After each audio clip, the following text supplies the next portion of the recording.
Yeah, there we go. Yeah, sorry. Agamorph is in the chat asking. Yeah, I guess I didn't have it on the show. We'll begin momentarily thing. We were just chit chatting a little bit. Had a tangent before the mics even started. Here. That's my bad. I got talking to Tad about Chernobyl. I just finished it this morning. Okay, so are we audible there? Okay, cool. Awesome. I unplugged the soundboard on yesterday, and sometimes that screws up our audio settings. So I want to make sure we're in good shape. Okay, so yeah, I guess we have the thing up here saying Roundtable 79. So I guess that's what we're on now, 79. Yeah, so we're here for the Roundtable. Looks like we are. Yep. Agamorph's giving a thumbs up emoji there, so I guess we are audible across the board. So yeah, we're here for another jam-packed episode. Maybe not as much as last time I think only went long because I think that was like an extra 40 something minutes of conversating on top of the normal roundtable. But yeah, we are definitely getting a lot. There's a lot going on in general, king wise and stuff. So yeah, let's go ahead and hit the intro and dive right into it.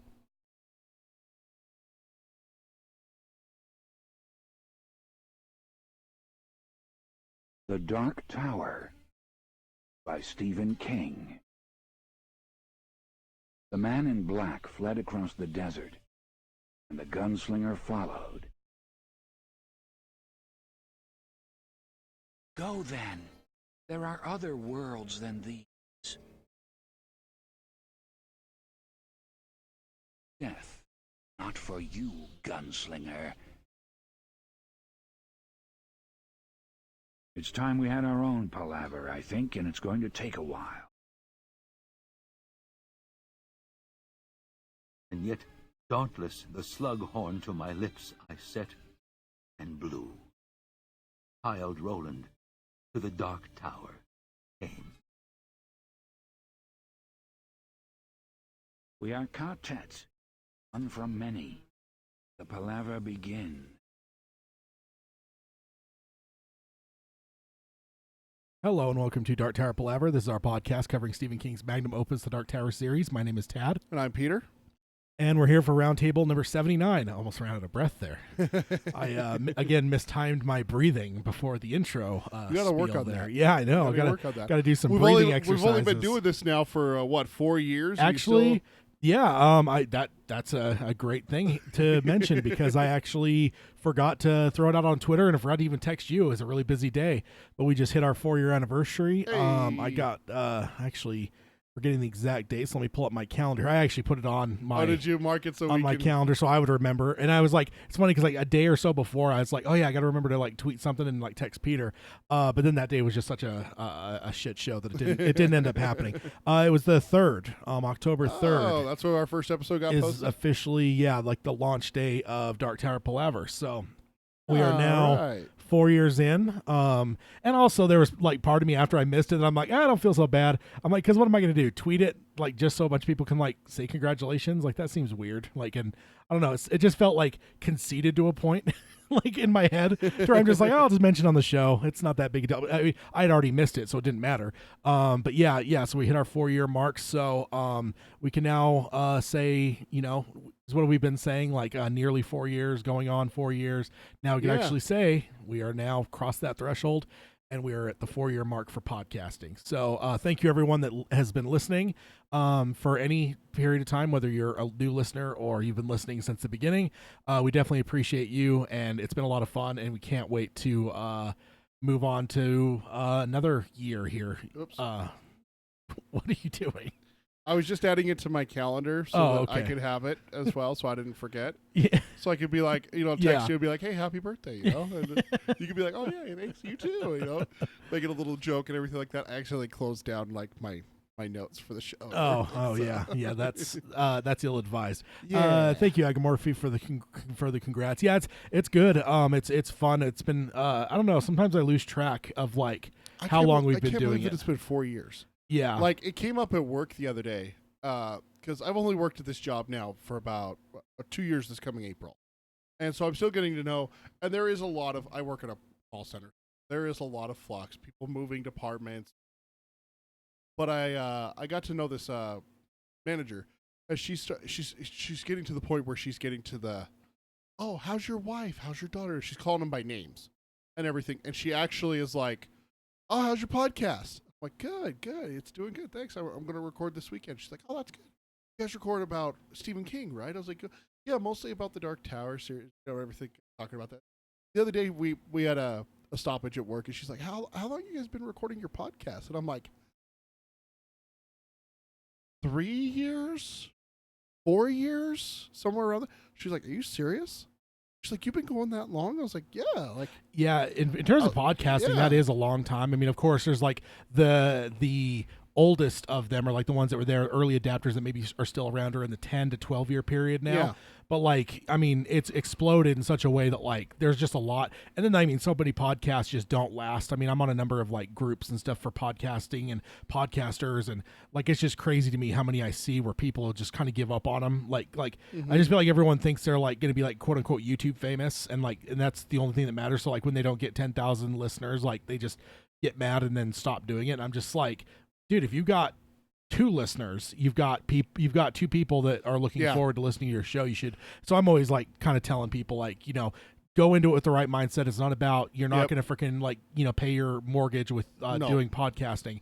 But look at it just as like you have a passion for something and do it, because like longevity is like I'd say, I don't know, man. I'd say probably, something like at least 70% of what I see online of people that like, say they're starting a show, like I'll see the same people like later on going, I'm going to, restart the show. I haven't done it in 6 months, or they're like, I want to start a new show. Like, and it's just like, man, like, come on guys. I just remember when we were sitting down and we had our first conversation about starting a podcast when we worked together, and you're just like, it was really subtle how you kind of did it. And I don't know if you did it on purpose, but it was really subtle how it kind of came about. Is like, we used to have great conversations back and forth. And those of you that listen to Tad's other show, Palaver with Tad, have heard Caden on there. Yeah. And Hayden as well. Yeah. Now. I finally got a chance to listen to that episode. That was great, by the way. And Caden came in, but me and Tad have been like this for 2 decades. Yeah. Almost. Yeah. To this point. We've been friends for so long, since high school and everything like that. We've always had these kind of discussions that I think it was seriously like about 5-6 years ago when we were working together. We had a very, very lengthy, long drawn out conversation. It wasn't really necessarily like a debate or an argument, but it was just like well, what about this point? Well, you got a good point, Tad. Well, what about this point? Yeah, that's also very true. And I can't remember what it was about, but we finished. Yeah. Okay. Yeah, that's great. We were working this whole time.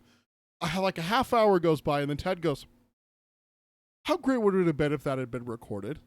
And I'm like, what do you mean? He's like for a podcast, like, how great would that have been for, I think it was Star Wars. Honestly, I think it was Star Wars. Probably. And he's like, how great would that be for like Star Wars fans? And I'm like, for 2 guys that just nerd out over something? I'm like, yeah, that would be pretty freaking cool.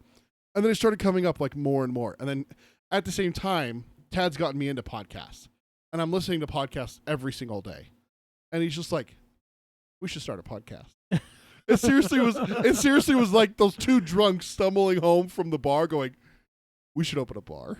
Yeah. that's what it felt like to me when he started broaching the subject. It's like, finally one time he said it, I'm just like, about what? And he's like, what? And I was like, seriously, if we did a podcast, what would the topics that we would cover?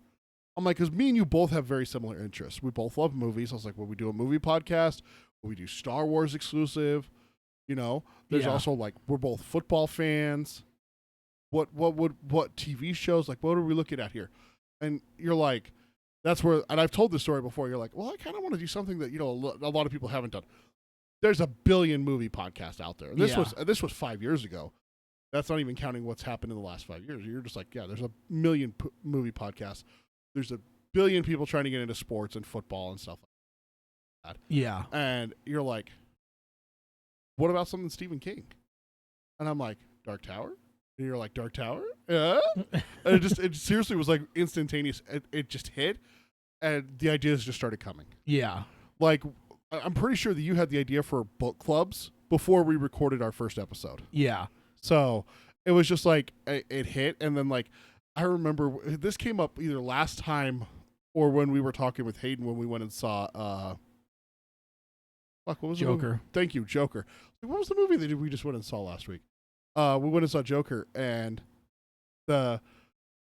I remember recording with one microphone where one person would have to lean in, do the talking, and then when they were done, they'd have to lean back. Yeah, we had like a bi-directional. Yeah, and it had like terrible like. It was horrible. Yeah, terrible room tone and stuff because of how like like regardless of what you do with something like that. Yeah, and that's still some of our early episodes. Yeah. Like I can't bring myself to go back and listen. I just like right. Yeah, I can't remember how far it was before we finally got a legitimate setup. But yeah, that's definitely 4 years ago now, a little over now, That's awesome. Little like a week or so.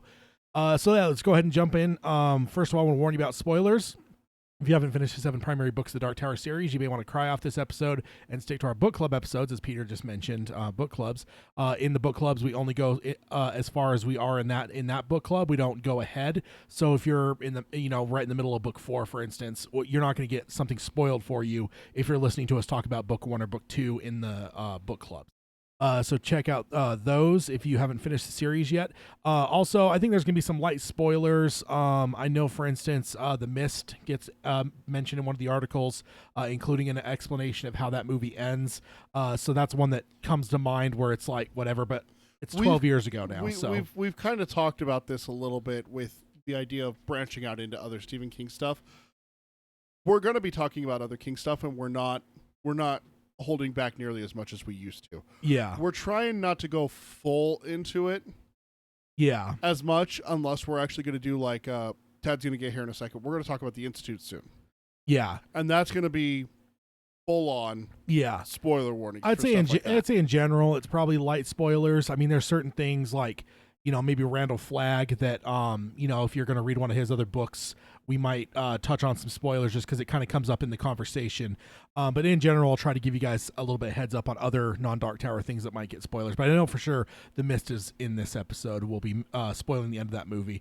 But again, it's been out 12 years. Hopefully everyone's seen it by now. It's a brilliant film, so go watch it if you haven't seen it yet. So let's go ahead and jump on over, as Peter kind of alluded to here. And I've actually said on our last episode, which is a book club, I mentioned that in this episode we kind of have like our schedule for the rest of 2019 hammered out and solidified. So we have that now. Do you want to do this before I tell them how to contact us? Oh yeah, I guess I did skip it, didn't I? I keep stepping all over you in this intro that it makes sense that we're. Well, no, I mean, it's just, because you mentioned the thing, it just entered my, contact info first. Man, amateur hour here. Oh, we've only been doing it for 4 years. We're allowed to mess up every once in a while. Reach out to us through email. It's darktowerpalaver@gmail.com. We also have a Facebook page. It's facebook.com/darktowerpalaver. And then we're also on the Twitter, and I've been hearing a lot about what's been going on the Twitter recently with all these memes. Oh yeah. So there's I appreciate the fact that Tad's still keeping me in the loop. Yeah, because sending me the best ones and the ones he's made. Because I don't have Twitter. Yeah. So I appreciate that. That's at Dark Tower Pod. That's at Dark Tower POD. Seriously, if you guys get a chance and you're not on Twitter, go check them out. These memes are fantastic. It's they're doing popular memes, but only related to Dark Tower stuff. So it's great. I will throw it out there. So Dark Tower memes is a Twitter handle that I haven't really said yet on there, but that is me. That I set that up. Oh, is it really? Yeah. Fuck yeah. So I set up Dark Tower memes on Twitter. It wasn't pre-existing. Because we actually had some people, I can't remember, someone sent a meme. There's somehow on the normal Dark Tower it got kicked pod off, handle, like the memes came up, and I'm just like, dude, there needs to be a Dark Tower meme thing. So that is me. I haven't said it yet. So I did create that. So now I'm kind of managing both of them. I'm trying not to go like too crazy on the Dark Tower side, but I am trying to like every so often like one of the meme ones, just to make sure like as many audience members can maybe know that exists. But I'm not gonna like retweet every one I do on the other one, because that's the whole point of having a separate. How long until we get a Dark Tower memes subreddit? I'm just saying. That's I can't go to the Dark Tower subreddit itself, but I would love a Dark Tower memes subreddit. Yeah, that's that I don't know. That's a lot of work. Subreddits there, hey. But I'll think about it. I'll definitely think about it. Also, check out our shows. We stream all of our shows live on YouTube. It's youtube.com/darktowerpalaver. I think you said we have Agamorphy in the chat. Yeah. So thank you, Agamorphy, for being with us. We love having people in the chat. It's always great helping us with things that we forget. Also throwing the audience reactions into stuff. out to us and everything. But you can also go check out older roundtables, not all of them, but when we started doing our shows on YouTube, you could go back to that and seeing the visuals that Tad shows me here in the office. You can watch live and see him just like we do. Like right now, he's going to throw up the calendar for the rest of the year and the schedule and everything. So let's do that. Yeah, indeed. So let me go ahead and sorry, I was playing with emojis over here on the chat. I was just looking at them just to maybe see one to tweak it, but let me get rid of that. Yeah, so let's go ahead and take a look at the calendar now that the announcements are fully done. So yeah, this is the rest of the year for Dark Tower Palaver. Let's go ahead and take a look. First off, we've got today, roundtable number 79, as you know.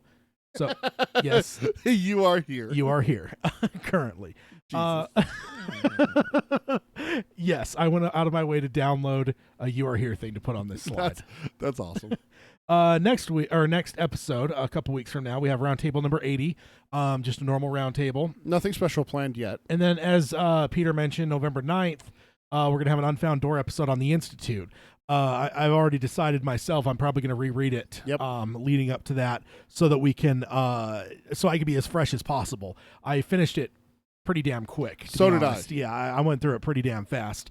And really well done by the person that narrated it on Audible. Good. He was really good. I was kind of mad that Will Patton wasn't involved because he's been doing most of King's stuff recently. But yeah, overall the guy did a great job, so I was kind of glad to have him doing something new, a new narrator there. Santino Fontana. Santino Fontana. I did want to give his name out because he is really good. He was really good. Yeah, definitely.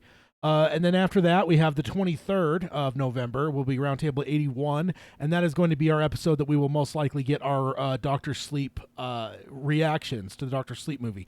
When does Dr. Sleep come out again? Is it November? It's early November 8th? 8th or something like that? Might be the day before we have our Unfound Door episode. But I don't want to have an episode about Dr. Sleep literally like the day or day after that it actually comes out. So we definitely bumped that one to the 23rd. So we'll have that episode, and that'll be a normal episode too. We'll have other stuff that we're talking about, but we definitely will have, kind of like we did with It Chapter 2.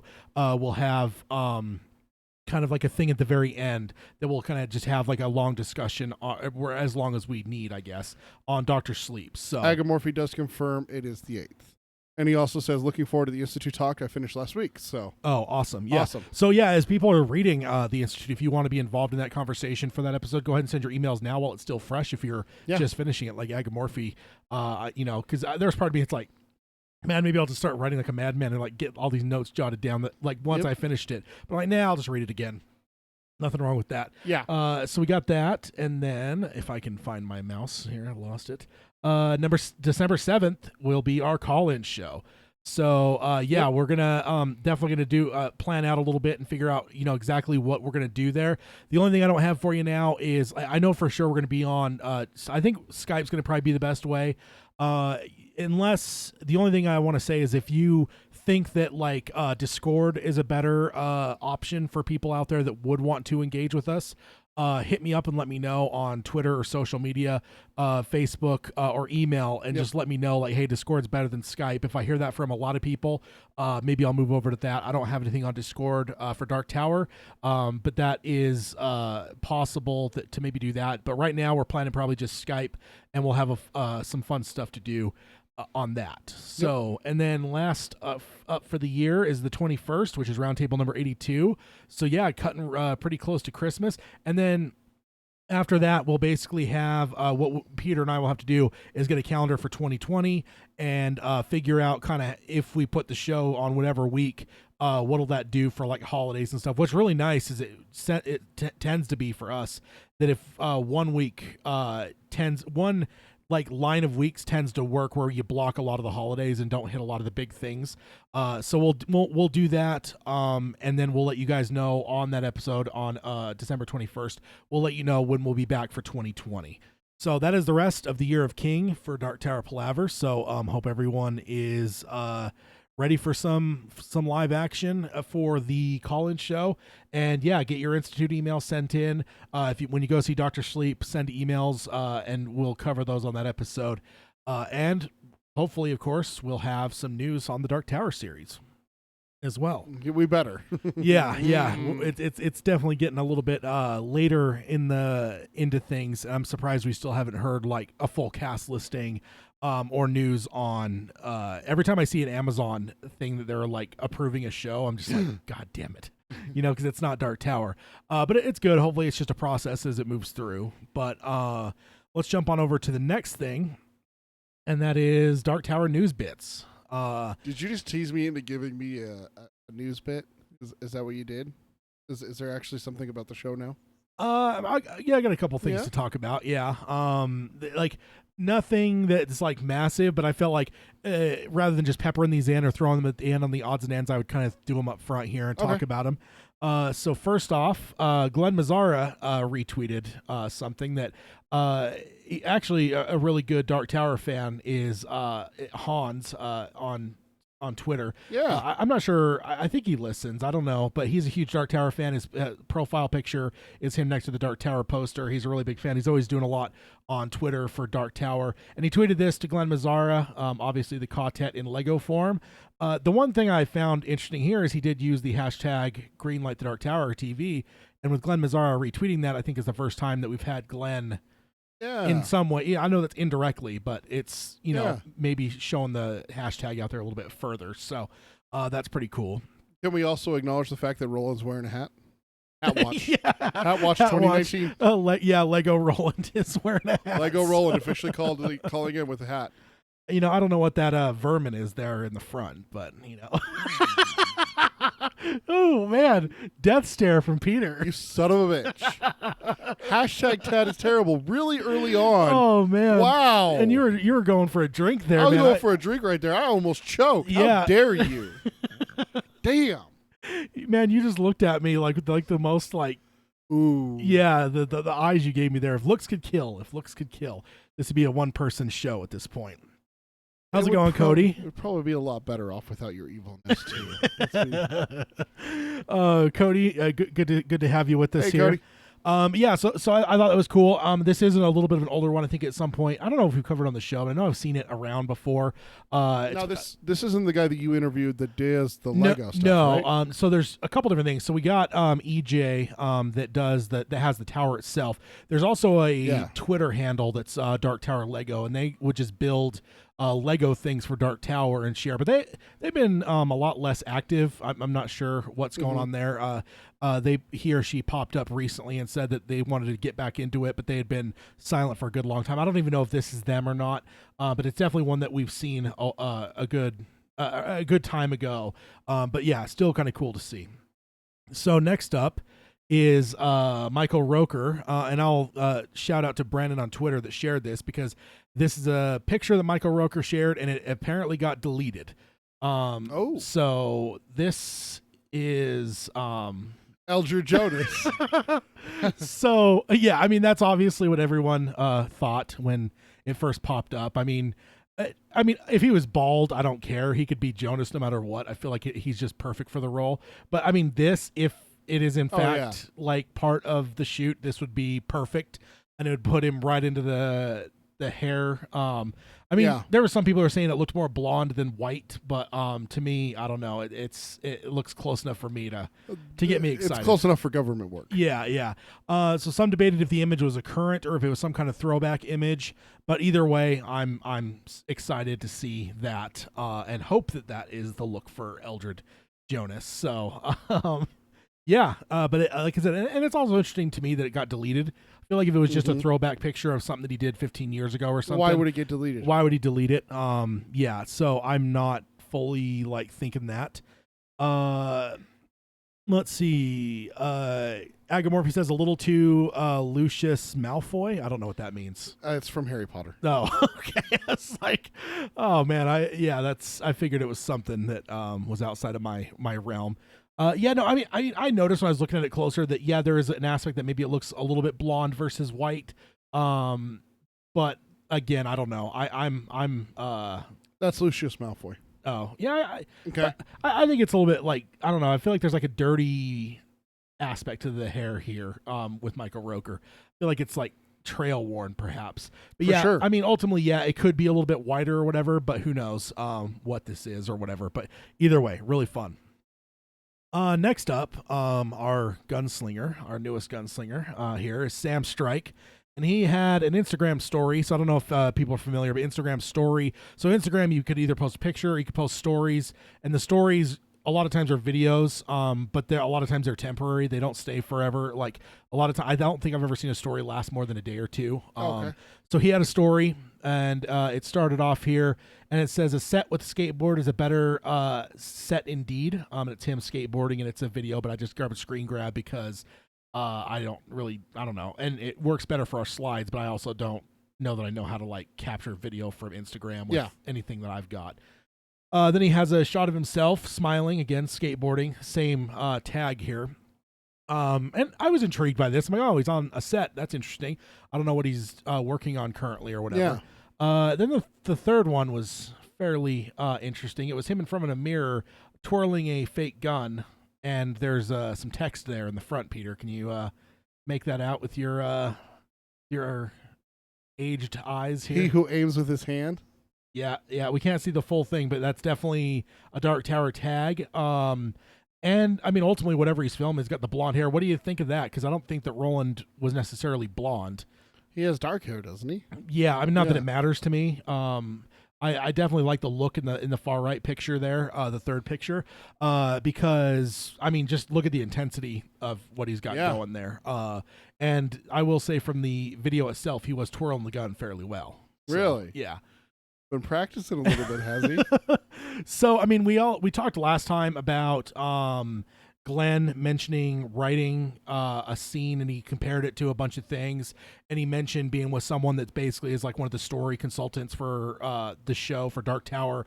So that gave us some like what do you call circumstantial evidence that maybe things were moving forward. Maybe it doesn't even have a green light. Maybe it's just a yellow light. And then Michael Roker. There's just some circumstantial evidence that may or may not be pointing in a direction. Again, there's nothing hard. There's nothing like, hey, got the green light and we're going to have an episode, but whatever. Nothing like that. But it is some interesting stuff for sure. Yeah. So that's kind of the series update stuff off the bat here. So what do you think? Circumstantial wise, do you think I think it's good circumstantial evidence. I think the Roker stuff is a lot more than this is. This kind of makes me feel like he's obviously cast, right? We've talked about that. He is cast for sure for at least one episode. But is he because I mean they're so far past filming now. Is he posting this 3 or 4 months later after he actually filmed, or is he somewhere now that he's filming? I wonder. He does say a set with a skateboard, and I can't tell anything about where he is from those two pictures.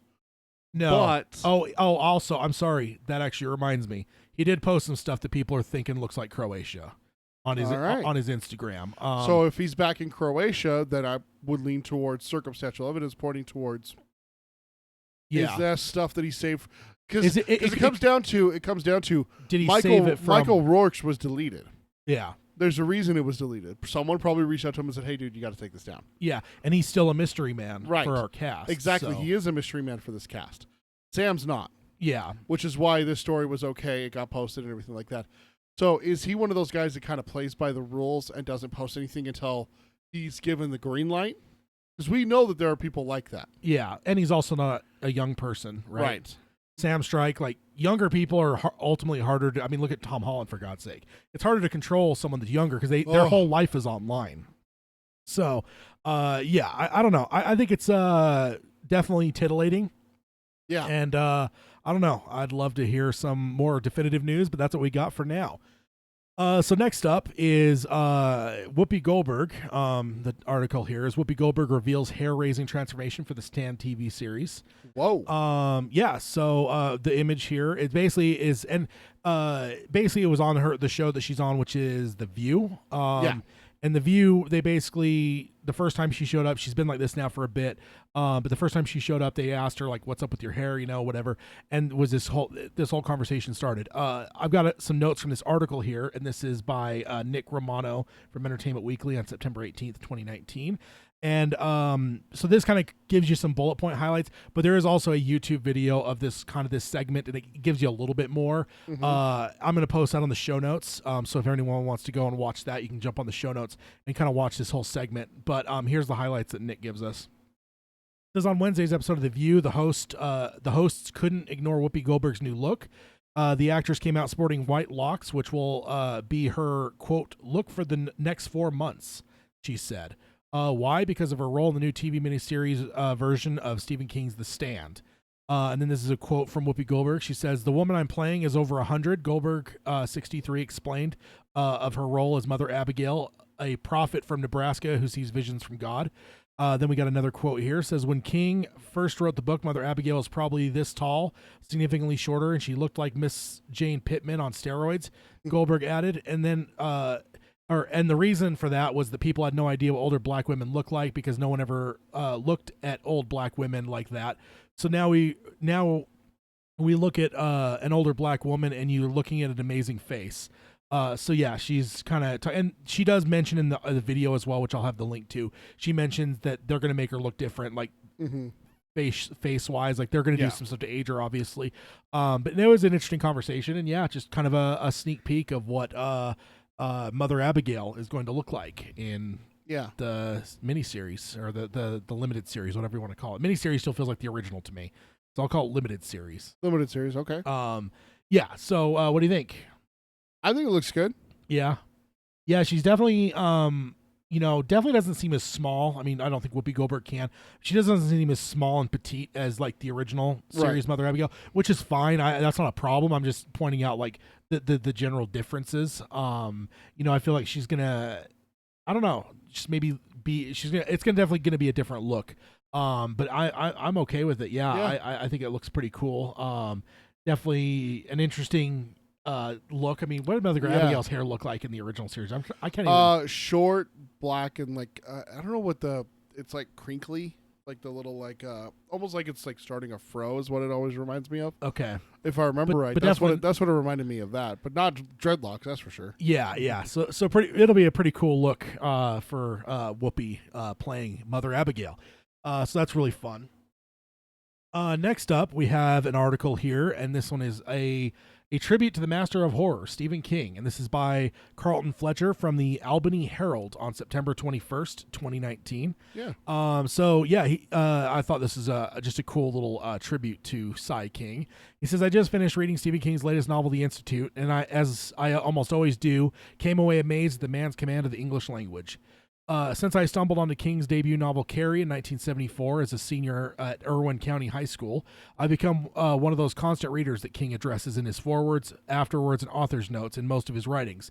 I've argued vehemently at times, like when a school librarian tried to exclude the author's books from the library, that Stephen King does not just churn out pulpy fiction dumbed down for the masses. He is an artist whose greatest gift is his ability to, quote, make the impossible plausible." As King noted in a touching tribute to the longtime and beloved assistant Russ Dorr at the end of The Institute.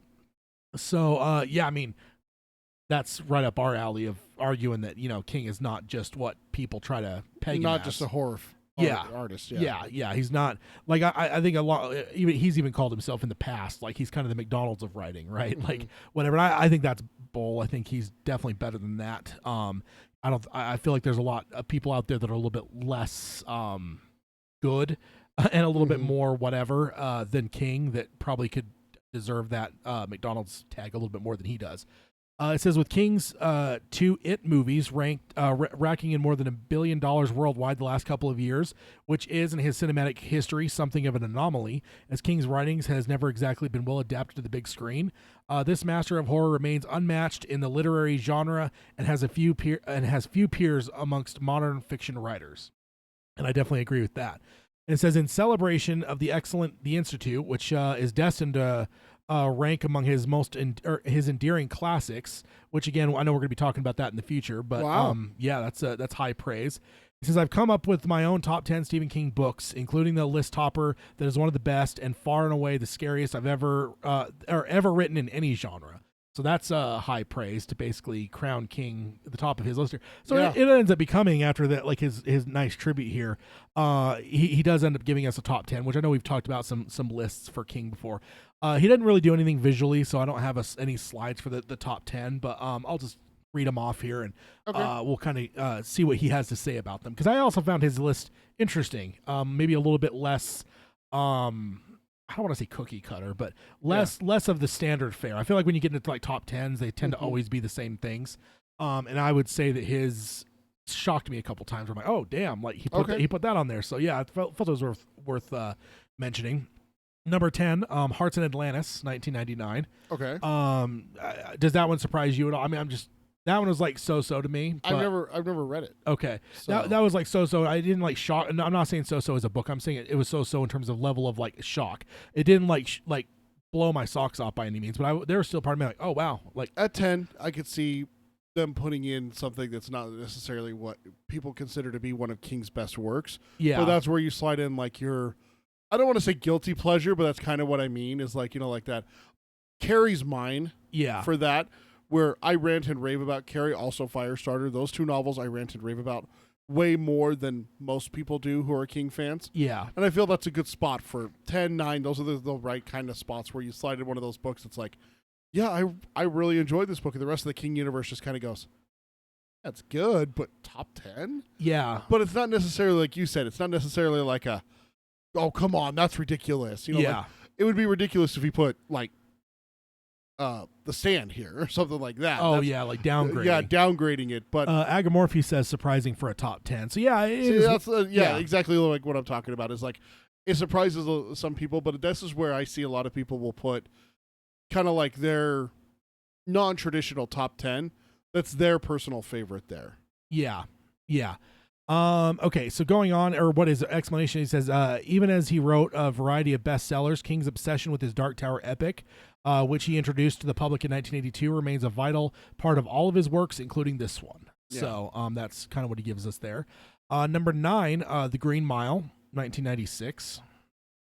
Okay.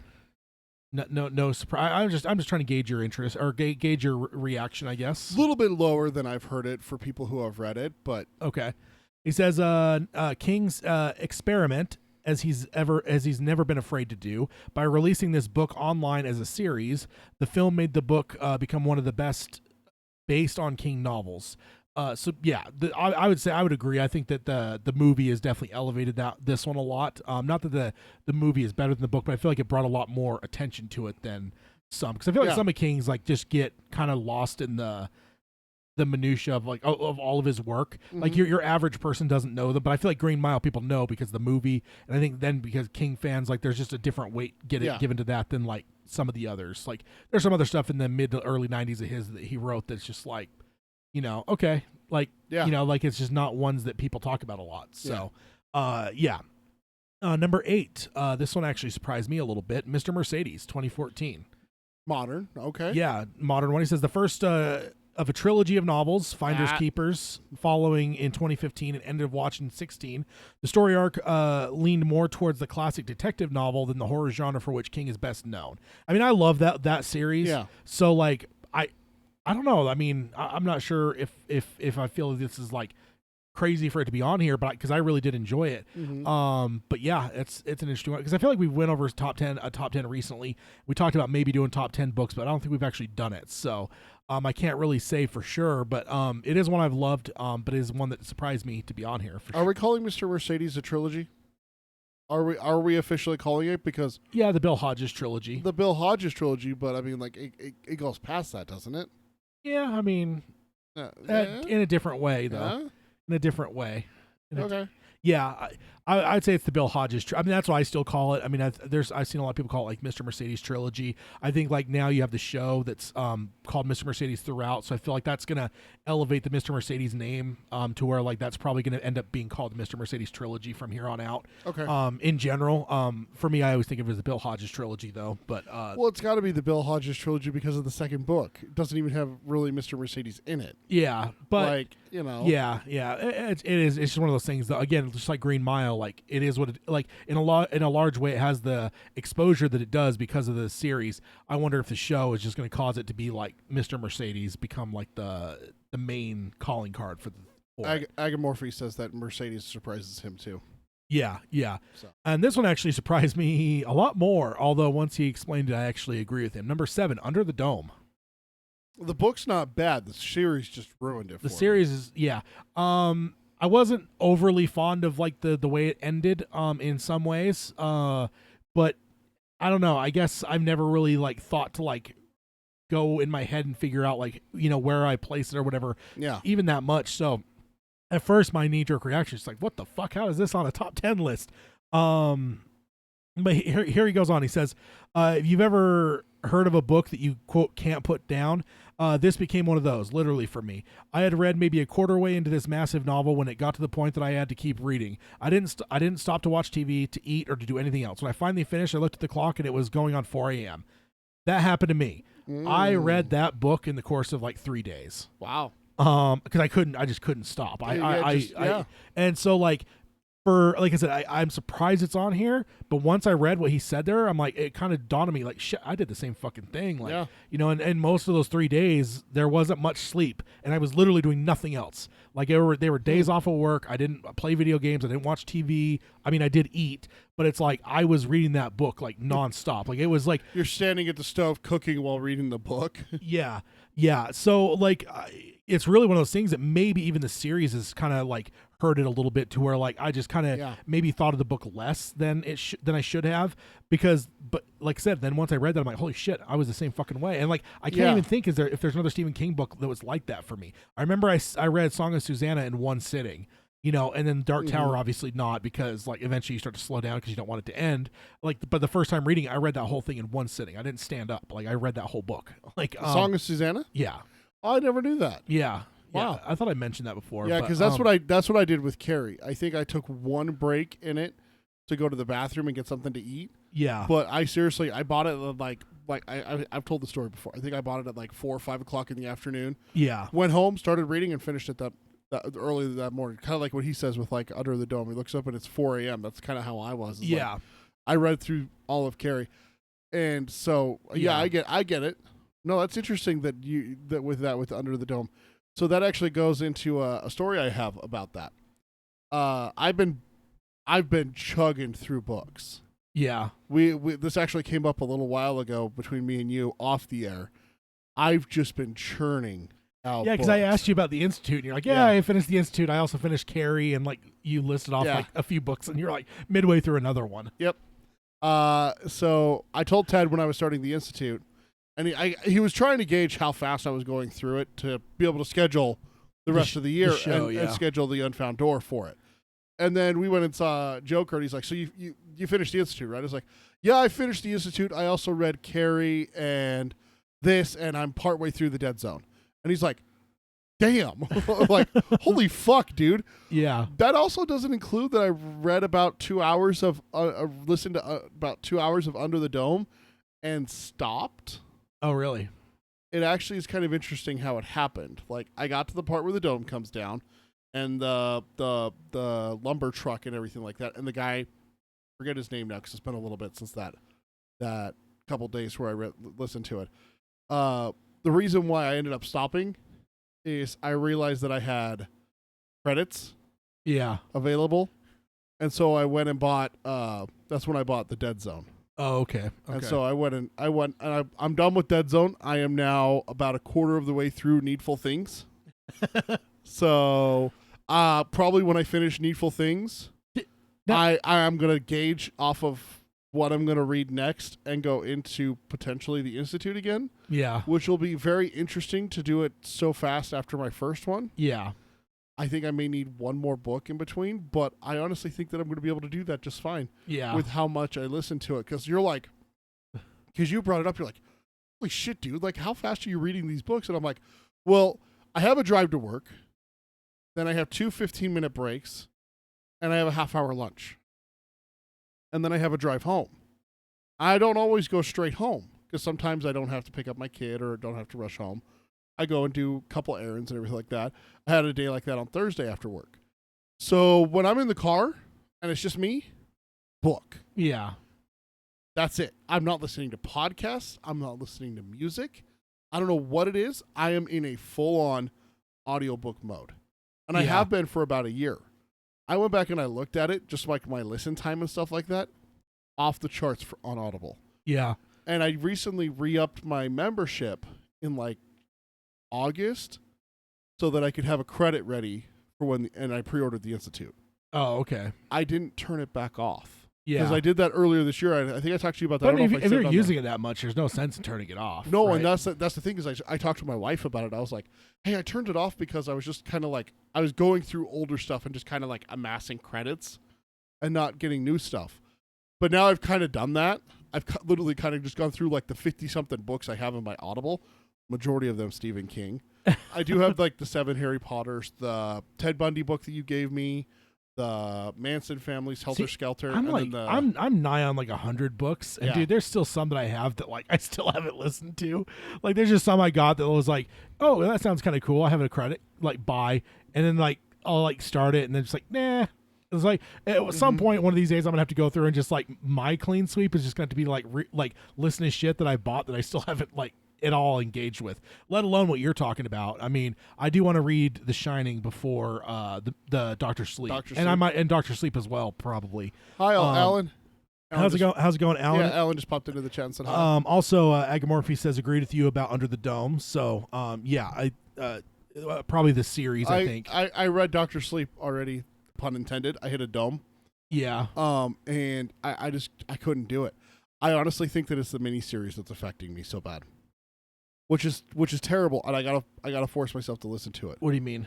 Just how bad the miniseries was for Under the Dome just put a bad taste in my mouth. Yeah. Because like I got to the part where we meet a couple of the characters that are really prominent in the series, and I only watched a little bit of the series. I didn't watch all of it. I think I stopped after season 1 or mid part of season 1, whatever it was. Yeah. And I just couldn't watch it. It was dumb.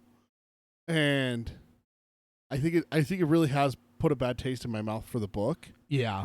But now that you're talking about it, I really honestly think I was kind of the same way with Under the Dome, because you gave me the book. This is before Audible. You're like, dude, you got to read this. Like, it's Stephen King. It's really good. You've got to check this out. And I did. And I think I read it in like less than a week. And it's not a short book. It's a pretty long book. But I'm pretty sure I wasn't as fast as you and this reporter. Yeah. But I was still pretty fast for a long Stephen King novel. Yeah. Yeah, it's weird. Sorry, while you were talking there, the stream is like messing up, but like on the software side, it's showing that it's going.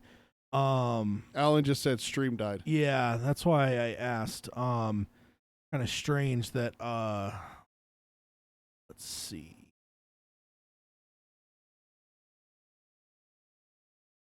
Not sure what the.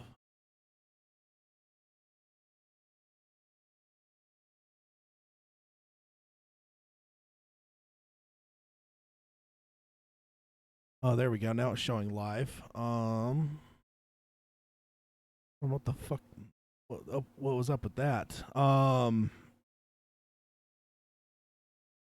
Okay, I think we're live now. Let me know if you guys can hear us here. That was weird. Yeah, because like the software that I use, the software I use was showing like it started getting into like from green to like yellow and stuff, and then I started seeing a spinny.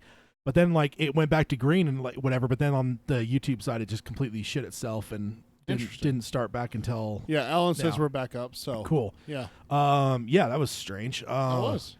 Yeah. So yeah, no, I didn't even get that far into Under the Dome, to be honest. It just there was just something about it, just like we always talk about like the '90s Stephen King stuff just has this weird '90s feel. That just had like the early 2000s feel, where it was just like, and not a good, not good in any way. I don't know, but yeah, the book though is one that I might have to revisit before too long. Let's see, did we miss anything in the chat? Having the thing crap itself like that. Just talking about what it was doing and everything like that. But Alan just said, It's going great on my 10th walk along the beam. Just finished drawing of the 3 last week, and I'm 1/3 of the way through Wasteland. Awesome. Yeah. So that brings me to one point before we continue this top 10 list. Guess what's at the bottom of my library right now? What? Dark Tower series. Oh yeah.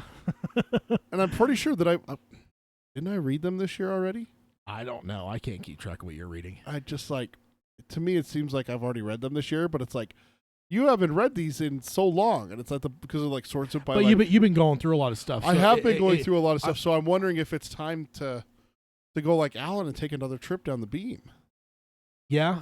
I think I need to wait a little bit though, because I do need to re-listen to the Institute if we're going to do an Unfound Door for sure. Yeah, that's where I'm like right now, kind of like holding, like figuring out my timeline to figure out, because I'm going to probably pull the trigger later this month on the Institute so that I have time to listen through it and finish it close to when we get that episode coming up. Alan, we're going to come back to your question in just a little bit. Let Tad finish the news and we'll come back to that, okay? Let's see. So Agamorphy says, I haven't seen any other chatters' names tonight, just my name and DTP. Wait, so you're saying that you're not seeing? Okay, now you're seeing it. Okay, because I was about to say that's strange if the chat. Yeah, I wonder if YouTube's having some issues on their end, because like the streaming, usually the streaming software, like when we have issues, like the streaming software, I see issues on there. But this is one of the first times it was showing like solid green, but YouTube is having issues, and then to see that they're having problems on apps, I wonder if YouTube's having some. They were struggles. having some issues last night when I was trying to watch a couple videos. There's a couple things I wanted to get caught up on, and I wanted to go see a couple trailers and stuff, so I went to YouTube, and it's like Comcast is having issues with YouTube, and I was on Comcast Wi-Fi. Yeah. So I was like, okay, whatever. So I turned off my Wi-Fi and I watched them, turned my Wi-Fi back on, and everything was fine. But I wonder if there's something bigger going on, because that literally was just last night. Yeah, I don't know. Yeah, YouTube. I don't know, but yeah. Either way, let's move on to. Are you? What do you with Alan's question? Are you? Yeah, I say let's hold off on that until after we finish this top 10 news article at least. Okay. So number 6, after Under the Dome, is Carrie, 1974. That's right. He says, as noted, this is the breakout novel for King. He was then a high school English teacher, made telekinesis a household word, and Sissy Spacek did an admirable job portraying the lead character in another film that did one of King's works justice. And yeah, that's that can't get any better at saying that, because yeah, it's true. I think that Carrie, and I think that showed up on our list. I can't remember now with our top 10 King films adaptations. I can't remember. Let me pull it on up here and see what our cumulative Dark Tower Palaver top 10 was. I remember Carrie popping up a few times. Let's see what it was. I know it made mine, that's for sure. Yeah, it was number 7 on the Dark Tower list, just below Stand By Me and above The Mist. So yeah, that's about where it belongs. I think it's a great freaking book. I love it. I really do. And that's like completely apart from the movie. Like the movie is great too, but like, you know, I feel like with most of King's stuff, I'm able to separate them. I think the only one I can't is The Shining, because that was just so ingrained in my head that by the time I ever read it for the first time, like The Shining was already The Shining. So that one's like one that's like so amalgamated together that it's like, yeah, I can't. But with most of them, I can just be like, okay, there's the book and there's the movie or whatever, and just keep it parsed off. I don't know about you, but I have a hard time with it now. Yeah, One, I see. I haven't. I see. You know what's funny? I haven't read it since before the 2017 movie. Really? Yeah, that needs to change. That's been a long time since I read that one. That needs to change. That's a shame. That's a shame. Yeah. So I'm interested because, like, I mean, I've never read it without thinking of the kids and Pennywise being Tim Curry from the original series. That's how I've always visioned them. Yeah. So it'll be interesting if that, because I wondered that going into the Dark Tower movie, like, is Idris Elba going to be able to replace like kind of the look that I have in my head, which is generally Clint Eastwood. Because after you've read through it so many times, it's just weird. It's like, can you actually change it? And the Stand, that's an upcoming question. Is the new Stand, is that going to be able to like take the place of these characters in our minds? Like, it's really hard to say. So maybe next time I read it, I'll have to bring it up on the show of like how that's working for me. For sure. Okay, so number 5, 11/22/63, 2011. Alternative look / looks at the Kennedy assassination through the eyes of the master of suspense. This work earned King perhaps more critical acclaim than any of his other works. And that's an interesting thing, because I don't know that I don't know enough about like the literary realm. I know he did win some awards for this, but for this guy to say that it earned him possibly the most critical acclaim of any of his books, Wow. like, it wouldn't surprise me though. That book is fucking great, dude. It is. I mean, I kind of wondered like how everyone would rank that on our ranking here, and I'm trying to remember where it ended up. But did people rank 11/22/60? Oh no, we did adaptations, so that doesn't count. Never mind, because we haven't done a book thing yet. Yeah. But yeah, with that one, it's one of my favorites. Like I could probably honestly tell you, it is probably top 5 for me. I fucking love that book so much. I think it's so well done.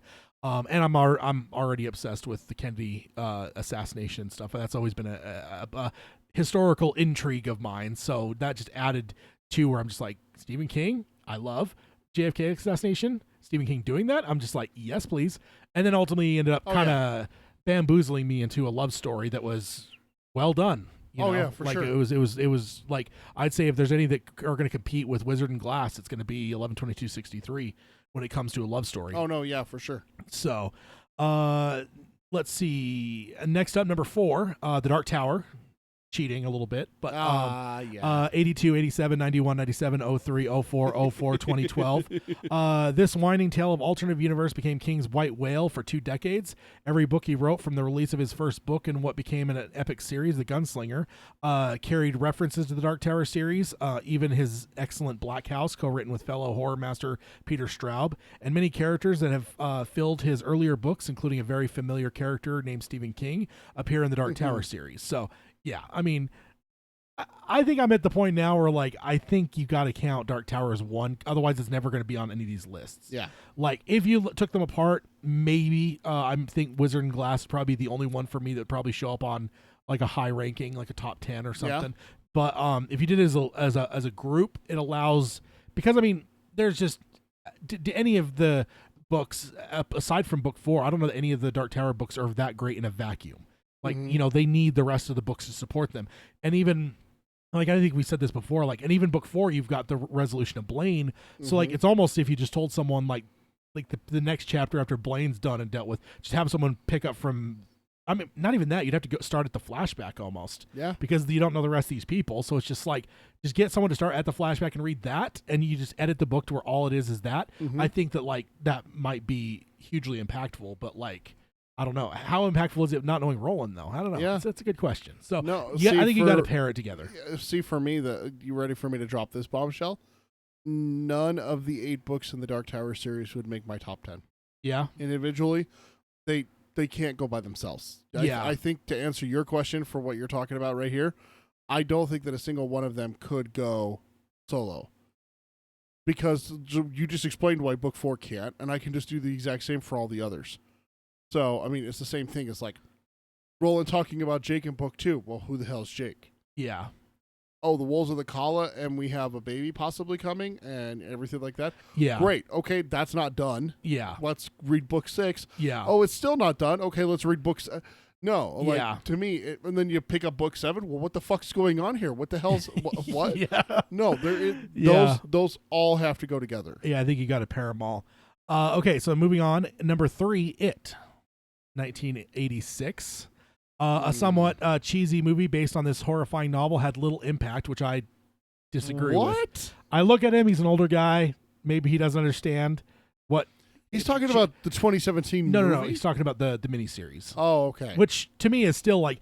Dude, the reason that it's the It movies were hits is because of the Tim Curry miniseries. Yeah. This guy's older, more of a contemporary of King. Maybe he doesn't understand... with where he's at, the kind of impact it's had on, like, our generation and younger. But no, like that, sorry, I can't get behind that. And he says, but the modern remake and its sequel in theaters now certainly made their mark. This book/movie is why a lot of people really hate clowns. And yeah, that's definitely the case for a lot of people. Yeah, no kidding. Number 2, The Stand, 1978. And a longer uncut version, 1990. While reading the early part of this engrossing epic tale of pure good versus pure evil and never-ending fear of science gone wrong, you'll get the willies every time someone around you sneezes. Which That's true. Speaking of which, I'm finally over my recent bout with Captain Trips. So yeah. So Agamorphy says Wolves would be as close to a singular top book by itself, but definitely not top 10. yeah, I think because that one you're basically on Magnificent Seven, but again, you just lose all the backstory with the characters and like their relationships. And the having to get to the tower, what the fuck is that? Like yeah, there would be real confusion for that. It would be kind of interesting to start the series there, though, with these characters already introduced and everything like that, and then go back and read 1 through 4. Yeah, that would be really interesting. Yeah. So right, what are you thinking now with where we're at here with the number one? Number one's got to be The Shining. Yet to be revealed. Okay, It's got to be The Shining. I saw you kind of like cock your head a little bit when I said the Stand at number 2, and even I'm just so used to Me and You, and even it number 3. You know, generally because we even talked about it when we were because we talked about the list. We talked about book lists, somebody else's, and we're just like it's going to be it and Sand at the top. Like it's just that's what it's going to be. Yeah. So no, not with this guy. And remember, he teased earlier in his article about how he called his number 1 the scariest in any genre, like the scariest book in any genre. If you're talking about the scariest in any genre, you got to be talking about Shining's good, but if we're talking scariest book, I'm sorry, it's better. You don't even know what it is yet. I don't care what it is. It's better. His answer, Salem's Lot, 1975. No. Says the creepiest book ever written and the only one I've ever read that I don't mind admitting scared the bejeebies out of me. No. And I remembered reading it before or for the first time and getting spooked every time I heard a noise outside a window, which, yeah, I mean, the ultimate example of King not only making the impossible plausible, but making it downright horrifying and some truly amazing writing. And I really love Salem's Lot. I do. And and ultimately, again, that's why I wanted to share this guy's list, because I felt like it was actually different enough from the standard fare that it's worth discussing. How the fuck do you leave The Shining off of a top 10 Stephen King list? I mean, ultimately, he is also one that's read things real time. So maybe he hasn't allowed the Kubrick movie to have the impact on it that we have retroactively. No, I can't say that has any factor whatsoever in it. I mean, think come on. so. That novel is just so good. It's so good. Like that is really shocking that you have someone who claims to be a Stephen King fan from Carrie to leave The Shining off of a top 10 list. I don't know about leaving it off the list, but I put Salem's Lot above The Shining personally. Wow. Because I love The Shining, I really do. But dude, Salem's Lot I think is fucking great. Like it is low key one of my favorites. Because I reread that recently over the last couple of years, and I just remember it just like hit me way harder than it did when I was younger reading it. And it was just like, dude, this is fucking just terrifying. Like in terms of like just the whole premise of just like. I don't know. I just feel like King just takes it to another level that like a movie never would with with vampires or whatever. So yeah, I mean, I don't know. Ultimately, again, I really do think that like just like Green Mile kind of gets a lot of prestige from the series. I think the Kubrick movie makes people not necessarily that it doesn't belong in the conversation, but I think it makes people elevate it higher than maybe it would if that movie never existed. I don't know.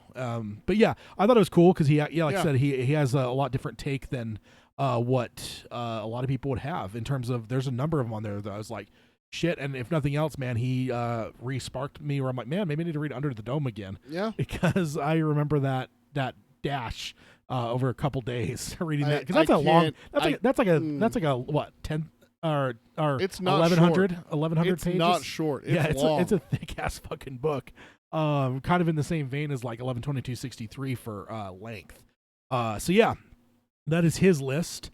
Okay, anything in the chat that want to go before we go to the next article? So before we go to the next article, Alan asked us 2 poignant questions here, and I want to get your take on this because we've never actually, I don't think me and you have ever actually had this conversation, but we've joked about it kind of.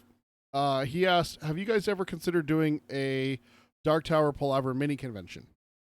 Oh, it's funny because I was thinking a little bit recently just because a podcast I'm listening to has done a couple live shows, and I'm just like, oh, that's interesting, and it just kind of made me think like, man, I wonder what Dark Tower Palaver would be live, Yeah. And so I don't necessarily know that I was thinking convention, but I was certainly thinking in a realm of like, what it would be like to get a group of people, together and record an episode. Record. Because I mean, sometimes live episodes are kind of like not great, but I think like if they're done, executed right, I think they could be pretty fun. So no, I've never really thought about it in that realm. I think that ultimately it'd come down to what everyone's interest level would be across the board, right? Like, well, it's also like when I look at it, just instantly like, I mean, Agamorphy said in the chat that travel's not an option for him in response to Alan's question.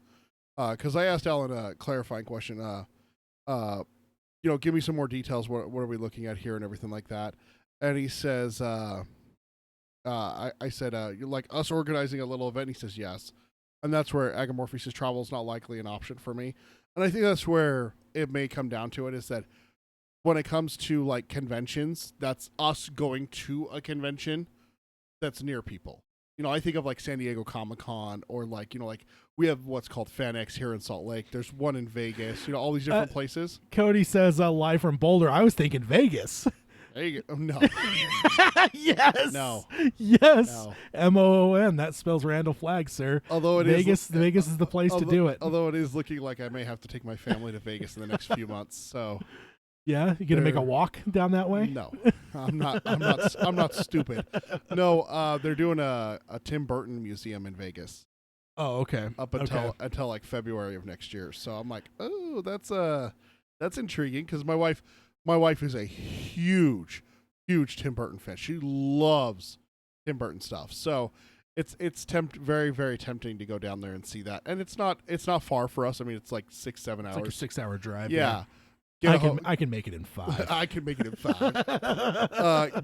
Get a hotel, stay a couple nights, maybe go see like like the Kings tournament. My daughter's 7 next week. Yeah. So, we actually have to talk about that in a second. After we get to Cody also says Topeka. I mean, that would be a good Dark Tower place. I mean, you're not wrong. We'll have to look for Hemingford Home, see if that really exists. If you wanna, in Nebraska. Yeah, if you want to go to the wrong side of things. No, if we want to go to the right side of things. There's also a lot of other places, that. I mean, Maine is obviously one that comes to mind. Like, no kidding, right? But that's what I was getting at. It's like, like when we look at like us hosting something, it's obviously going to be here in Utah. I don't think I've seen a single one of our other fans from Utah.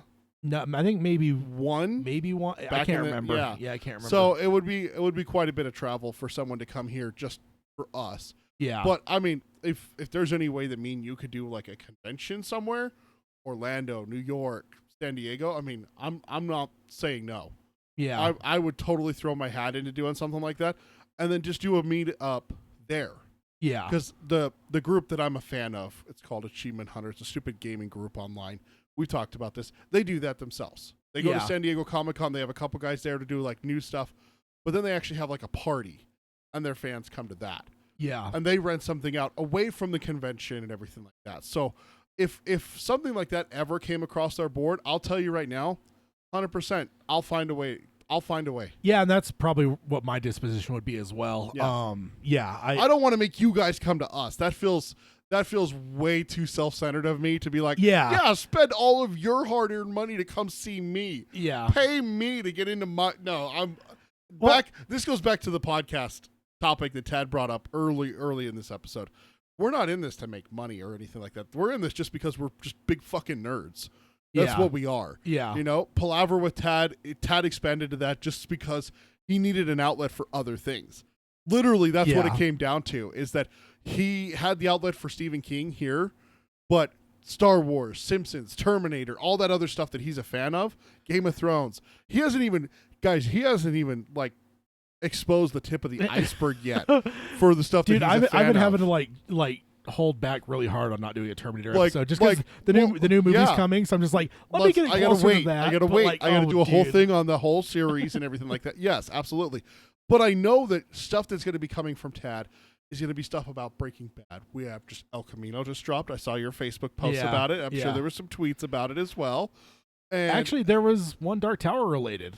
So really? I haven't necessarily said this out loud, but I will say over the last year-ish, I've been a little bit maybe down on Aaron Paul as Eddie. You shut your mouth. just because age. He's now basically double what Eddie's age would Okay. be. So they just got to a point where I'm just like, whatever. Like, I don't know. I think this may have been a 2-part thing. Like his age, yes, but also my distance from my last rewatch of Breaking Bad, which has been a long time now. I think I rewatched the year that the series ended. I went through and rewatched the whole show, and ever since then, I have not watched it. Watching El Camino though, I was just like, fuck it, make Eddie 40 if you have to. If you don't think that Aaron can pull off 23, I think is Eddie's age. If he can't pull that off, then fucking make Eddie 40. There's nothing in the books that means that his 23 is that important. Yeah. So like it was just this thing where I was just like instantly the switch flipped for me where I'm just like, I don't fucking care about his age. It needs to be Aaron Paul. So I haven't said anything though, because I'm just like, I don't want to like poo poo on people's like whatever, but like there was just part of me where I'm just like, he had got that other show that has since been canceled, so it's like he got another show going. He's getting a lot older, like whatever. So I just started to kind of doubt things, and yeah, I'm definitely reversed on that course. The other Alan did have another question before I forget. He also asked, have you guys ever considered fan fiction in the Dark Tower universe? I'm guessing from the reading through the chat there's a very shocked what. I'm guessing that's when I said that I was doubting Aaron, maybe. Aaron Paul. Yeah, but honestly, sorry, what was the question you said there again? Have you ever considered writing fan fiction in the Dark Tower universe? No, that's terrifying to me. I think the Dark Tower is so great that I will say from an element of, if you listen to Palaver with Tad, like I've been doing some like screenwriting and stuff. Mm-hmm. I actually at one point started to do a script for Blame the Mono portion as kind of an exercise. I didn't really go that far into the whole thing, but I did start basically screenplay adaptation of Blame the Mono. But that's as close to writing in the Dark Tower realm that I've ever done. And I just don't know that I'm I don't know, like I think like it's maybe too much of a, I guess fan fiction's never really been in my realm too much, mostly because I think like when something I'm into enough to write fan fiction, I think I kind of have it on a pedestal where I'm just like, I can't do that. Yeah, it's beyond me. Like I love Star Wars, but it's like I don't know. I don't know that I could add anything of value, or I don't know. So that's I know there's a lot of different people that have a lot of opposite opinions, and I'm all for people doing what they want to do, but I don't know that I could ever like put myself in that realm, I guess. I've written before. I've written stuff, but it was a long time ago in a galaxy far, far away, and I don't think that I have a knack for it. I have good ideas. Me and you have talked about some of the ideas that I've had. Getting that from my head to paper, I've never even read Stephen King's book on writing or anything like that. Yeah. I've never taken a writing course or anything. I honestly I don't know the first thing on how to start a story, write it, get it developed, and get an ending and finish it. Yeah. I mean, it's been at least a decade since I've written anything. So I've never actually tried my hand at fan fiction ever. So I would have to say no. I'm probably never gonna write anything. Yeah. So that's it for me. And like I'm so focused on like screenwriting, and screenwriting is just this weird thing that's like so much different than normal writing, like writing prose, that I don't know that like I said, like going into like doing the Blaine thing was something I had kind of started. Maybe at some point I'd go back to that to like just to see how it would flesh out, to just do that whole Blaine portion. But that's probably as far as I could probably go. But again, not that I'm poo-pooing it for anyone else. No, definitely. My wife writes fan fiction, and I love reading through it. It's fun. It's never been something that I've been like head over heels with. I know people who are. Yeah. And again, it's like Tad said, I'm not poo-pooing it just because I say it's not for me. Great. Fan fiction's fantastic. I know it is. I've read some stuff. But am I one that thinks I could go write something like that? Last time I tried writing something, I seriously got bogged down on the second page. So it's just like I just don't know the fundamentals of it. I could learn, but it's a matter of, I think that I need to mature a little bit more before I could. Yeah. It's honestly something that I have pegged for I may try it in 10 years. Yeah. I may try my hand at writing in 10 years. But it's just not something that I can do right now. Yeah. Honestly, it comes down to that. Ryan had a good thought, and I wanted to call this out. Yeah, I was just backlogging and checking the. Did you see that one? Well, he says, let me just put a cap on the idea of a convention or something. I would say, because there's mention of even like other conventions just doing like a table. Yeah. Ultimately, I'm gonna say I'm gonna leave it up to you guys in terms of like what kind of response we would get. Yeah. So like I'll just kind of reflect the question back and just say in general, anyone listening on the podcast, YouTube, whatever, let us know what's realistic for you, if you would be interested, like whatever, because ultimately I wouldn't want to like go into like the whole realm of it and like I don't know, and like have it not really pan out. So that just to put a cap on that, because I know we quickly transitioned. No, into that we did. conversation. No, we did. But that's what I was meaning with my open-ended statement. There is that seriously, if it comes down to it, where we hear that we have a good-sized group that wants to get together and meet with us, if we go to this convention, I'll go. Yeah, I'll tell you right now, I'll go. I have no problem trying to figure that out. Logistics wise with you, how we would get there, what we would bring and everything like that. Yeah. Would we record something with them? All that stuff, I'm there. Yeah. I'll tell you right now, that would be fucking cool. Yeah, and that's where I'm at too. I think I'd be totally open to it. It really just comes down to what the interest level is on your guys' side. So now let me I was just backlogging through. Ryan's comment. Alan says I thought that looking at the I thought about that looking at Aaron Paul on El Camino. He's totally Eddie. That could change his age. Either they could change his age. Yeah, I think that's the ultimate thing. Change his fucking age if you have to, dude. Because I don't know if you've watched it yet, but it was just like it was just this thing where I'm just like Bryan Cranston. Like watching Breaking Bad, I was just like Bryan Cranston and Aaron Paul are two fucking brilliant actors. Yeah, and I think like just time has allowed me to kind of forget exactly how good, and then I just allowed the age thing to become a thing in my mind where I'm just like, I don't know if Aaron Paul's the right pick anymore. But like watching, I'm just like, holy fuck, dude, this needs to be fucking Eddie. I don't care. Like I said, I don't care if they fucking change him to being, if he ends up being 50 by the time they film the damn thing, make Eddie that old. It doesn't matter. He's only gonna be alive for a couple of years. Well, and that's where Ryan comes in and chimes in. He says Aaron Paul could play a 34-year-old Eddie. Yeah, he could. Yeah, exactly. And I think that's, and because I mean he's 40, like young 40s now, but dude, he doesn't look it. No, I mean there's a point like they do some flashback stuff. Like I don't think that's a spoiler. And there's a point that he's basically playing in the realm of what Breaking Bad was. And Breaking Bad's almost 2008 is when it started, ended in 2012. So you're talking close to a decade since the show wrapped. And like they do a one portion where they do a flashback where it's like he still plays himself in that. So I just feel like he has the look to be able to play younger, if that makes any sense. So no, I don't care. He's a Paul Rudd. Paul Rudd could pull off a 30-year-old guy. Exactly. Yeah, he's a vampire though. No kidding. The only thing I'd question is what does the age do for Henry? Mm-hmm. And the only thing I even thought of while I was kind of debating it in my head was if you have to change things up a bit, you're not sending Eddie because he's like looks like a good college boy or whatever like Balazar's reason was, but maybe he's being dragged into it because Henry got in too deep to something. Yeah. And basically to save Henry's ass, he's got to go. Yeah. And I don't know. I just feel like there's some things you could do to change. I'm like I said, this is the first time I've even admitted it openly that I was like doubting him. But yes, you bastard. I'm putting it to bed because I'm definitely looking forward to seeing him in the role. Hopefully. Anything else that you're seeing here? I'm way behind on the chat Alan now. gave a thumbs up. He put text thumbs up, quote, avoiding emojis, and then he put an emoji. Son of a bitch. Well played.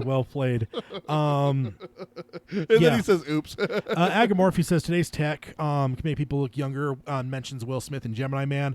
But I don't think a TV company would bother that much just to age Aaron Paul. And exactly that. I thought the same thing. Just change the character. That got brought up on Twitter as well because I tweeted basically the equivalent of this of my statement there.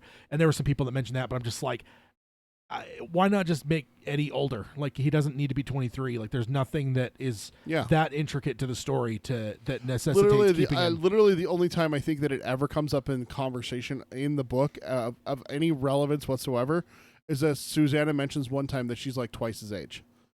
Whoop-de-fucking-do. Yeah, Like, like, doesn't- I think it's closer to a decade older. Yeah, I it think doesn't- she's 30 something. Oh, right? is it really? Yeah. I thought she was twice. We as talked. age, We is what she talked said. about that. Oh, did we? Yeah, because I think I still have that misconception. Chris from about it. Australia. Oh, he chimed in. That's right. Yeah, with the ages. Yeah. Yeah. So, But that's just where like like to me, yeah, it doesn't matter. yeah, Make them the same freaking age. Who cares? yeah, They're from different eras, so they're still going to be the fish out of water for each one of them yeah, when talking about each other's world. So yeah. Absolutely. that's all that matters. As long as you have that connection between the two of them, like the whole joke about Reagan being president and shit like that. Yeah, I don't and care. You're probably talking different time periods anyway, depending. Yeah, on, I mean, if we're looking at well, Jake that's- would be. Well, that's where the I question. think. Well, that's where the question was. We've had this question before.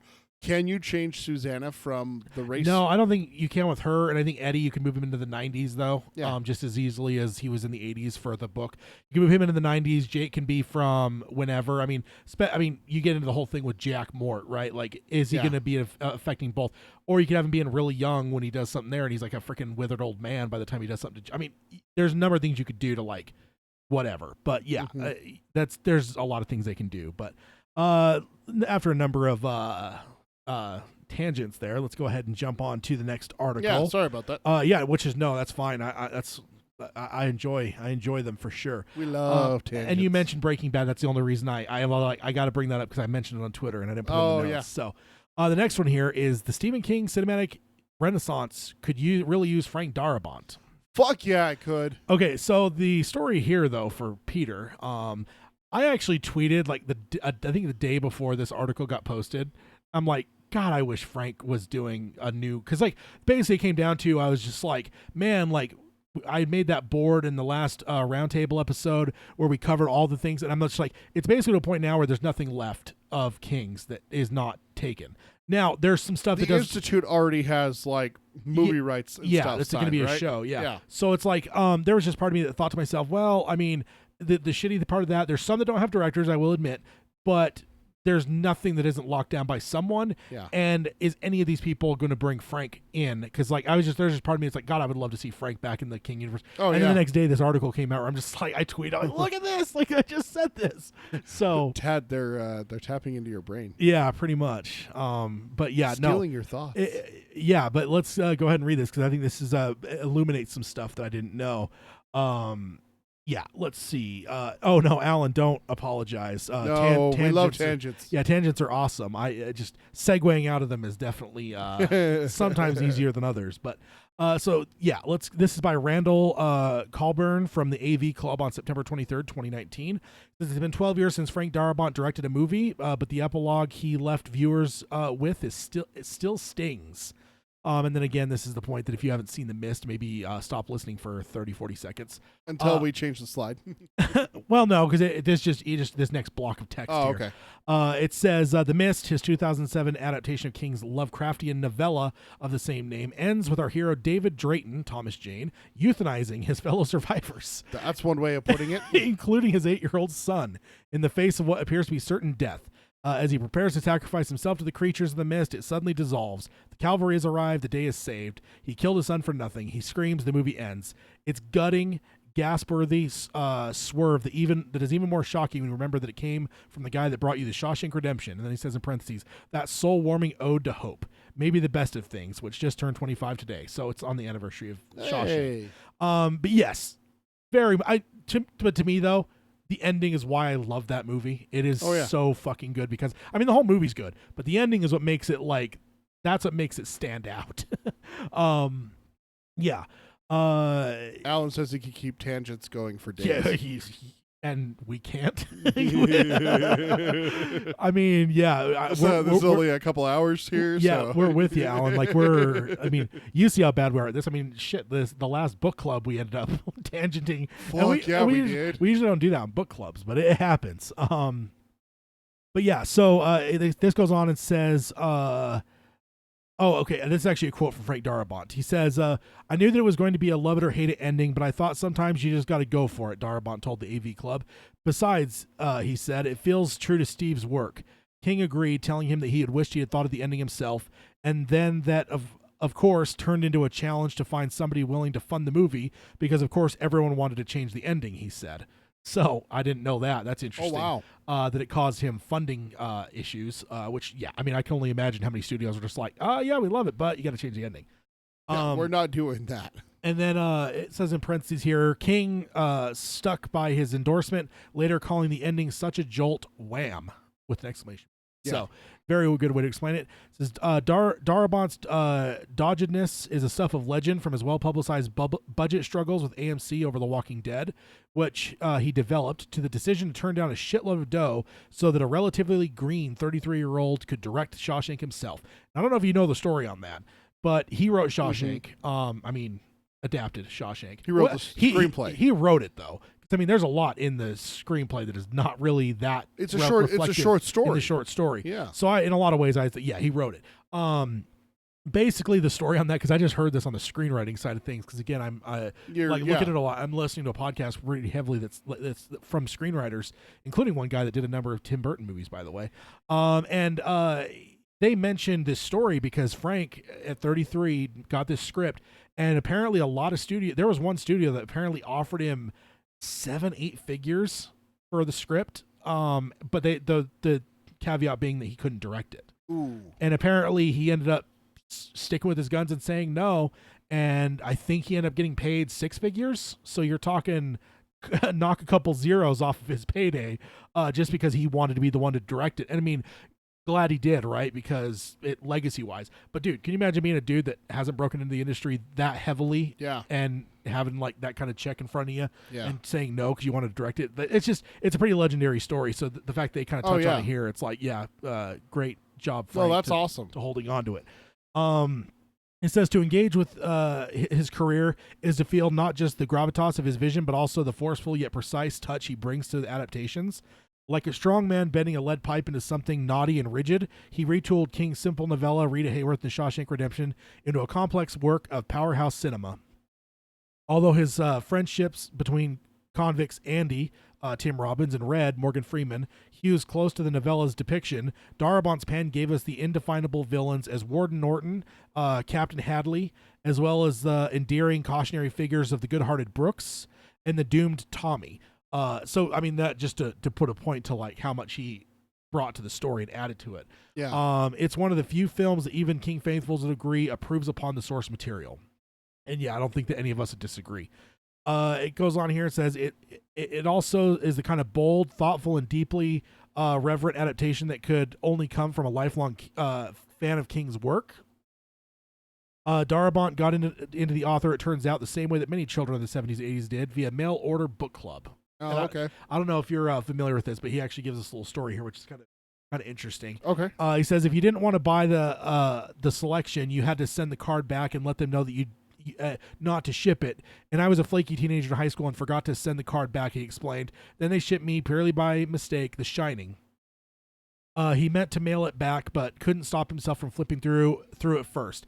My eyes landed on the paragraph where lost my place here. The paragraph where the dead woman sits up in the bathtub and scares the hell out of Danny Torrance. That froze me in my tracks, he said. I sat down and read the book in a white heat. I got to the end and did something I very rarely do, which is go back to the first page and read it again. Ow. So, yeah, I mean, that's a serendipitous, I guess. Yeah. He wasn't even seeking King out. He, in fact, wanted to turn the book down and not get it from this catalog. No, but flakiness that's crazy. led him to get it, and flipping through it happened to get him to read it. That's crazy, especially coming across that scene. Oh, yeah, I know. Like, of all scenes, like, yeah, okay. You know, that's one of the scenes. There's a couple scenes that that one and the hedge ones are the reasons every time I read them, I'm just like, this needs to be in a movie. Like, Kubrick didn't do them. Kubrick did the Danny scene quite a bit differently, and very well for what he did. But man, I would love to see it play out the way that it did in the books. Oh, yeah. Okay, so then it goes on here and says, Darabont went on to build his career in horror, writing scripts for A Nightmare on Elm Street 3, Dream Warriors, which is probably the only good one outside of the original, The Blob remake, 1988, The Fly, 1989. It would seem only natural that he would tap into one of King's spookier stories for his directorial debut, but he went a different route, making a short for the 1984, The Woman in the Room, a heart-trending tale of grief and terminal illness collected in the 1978 Night Shift. This is a quote from Darabont. He says it's not a supernatural horror, but it's a horror tale for sure. He says, I love genre stuff. That's in my DNA. But the more genre can wrap but the more genre can wrap its arms around stories of human condition, the more I love it. That's why I love Rod Sterling, which it says in parentheses Twilight Zone creator. I'm guessing that's just an age thing. Do people really need to be? Do you know? I guess do you know who Rod Sterling is? Without okay. I guess that's just Twilight Zone's been off the air for a long time, but Rod Sterling's like the genius behind the Twilight Zone. I was just somewhat like, whoa, wait, you got to say the. Now that's going to change though. The guy that did Donnie Darko is apparently doing a Rod Sterling biopic. So nice. That should be waking up the new generation to how great Rod was back in the day. Oh, that's cool. For example, or Stephen King, he says they're such humanistic storytellers, and I think that's a great way to say it, humanistic storytellers, because I think that's what King does so well that a lot of authors don't, is just captures reality and humanity in a way that just a lot of authors don't do very well. Yeah. A lot of authors can make like the great, action hero type characters, but like I just feel like I don't know, flawed human beings that still think and act like we do. King's one of the best, if not the best. Yeah, I mean he's so good. Yeah, definitely. It says if there's anything in the history of King's cinematic adaptation can teach us, it's that the humanism that Darabont reveres is the key to making a good King movie. Unfortunately, that's a lesson that seems to resonate with only a handful of filmmakers: Darabont, Gerald Games, Mike Flanagan, and Stand By Me's Rob Reiner, and not studios. And it says, because for every Mr. Misery, there's a half a dozen adaptations that speed the opposite direction, be it through throwing out King's original story, The Children of the Corn or The Lawnmower Man, misinterpreting what makes the story special, The Dark Tower, It Chapter 2, which that's interesting. Again, I know that there's people that didn't like It Chapter 2, or folding an incompatible vision, Under the Dome or 2019's Pet Sematary. Although this latest King cinematic renaissance has seen a number of strong outings: It Chapter 1, Gerald's Game, 1922, 11/22/63, and the high profitability of the creative misfires like Pet Sematary and It Chapter 2 are bound to teach studios behind the massive slate of upcoming adaptations the wrong lessons, which is an interesting take. I'm kind of intrigued by the fact that he left Dark Tower off of that. No, he mentioned it under misinterpreting what makes a story special. Oh, did he? I totally missed it. Dark Tower and It Chapter 2 are the two lists for that. And he says, for Darabont, the key to adapting King is to staying true to the source material. Quote, if you're not being true to the absolute letter of how the story was told on the page, you should be as true as possible to the spirit and the intention of the story on the page. If the material is solid, don't change what you don't have to change. Don't just do it for the sake of your ego. I've seen directors do it time and again, and it happens with my work as a writer. I'd seen some directors who thought they knew better, and frankly, I don't think he did.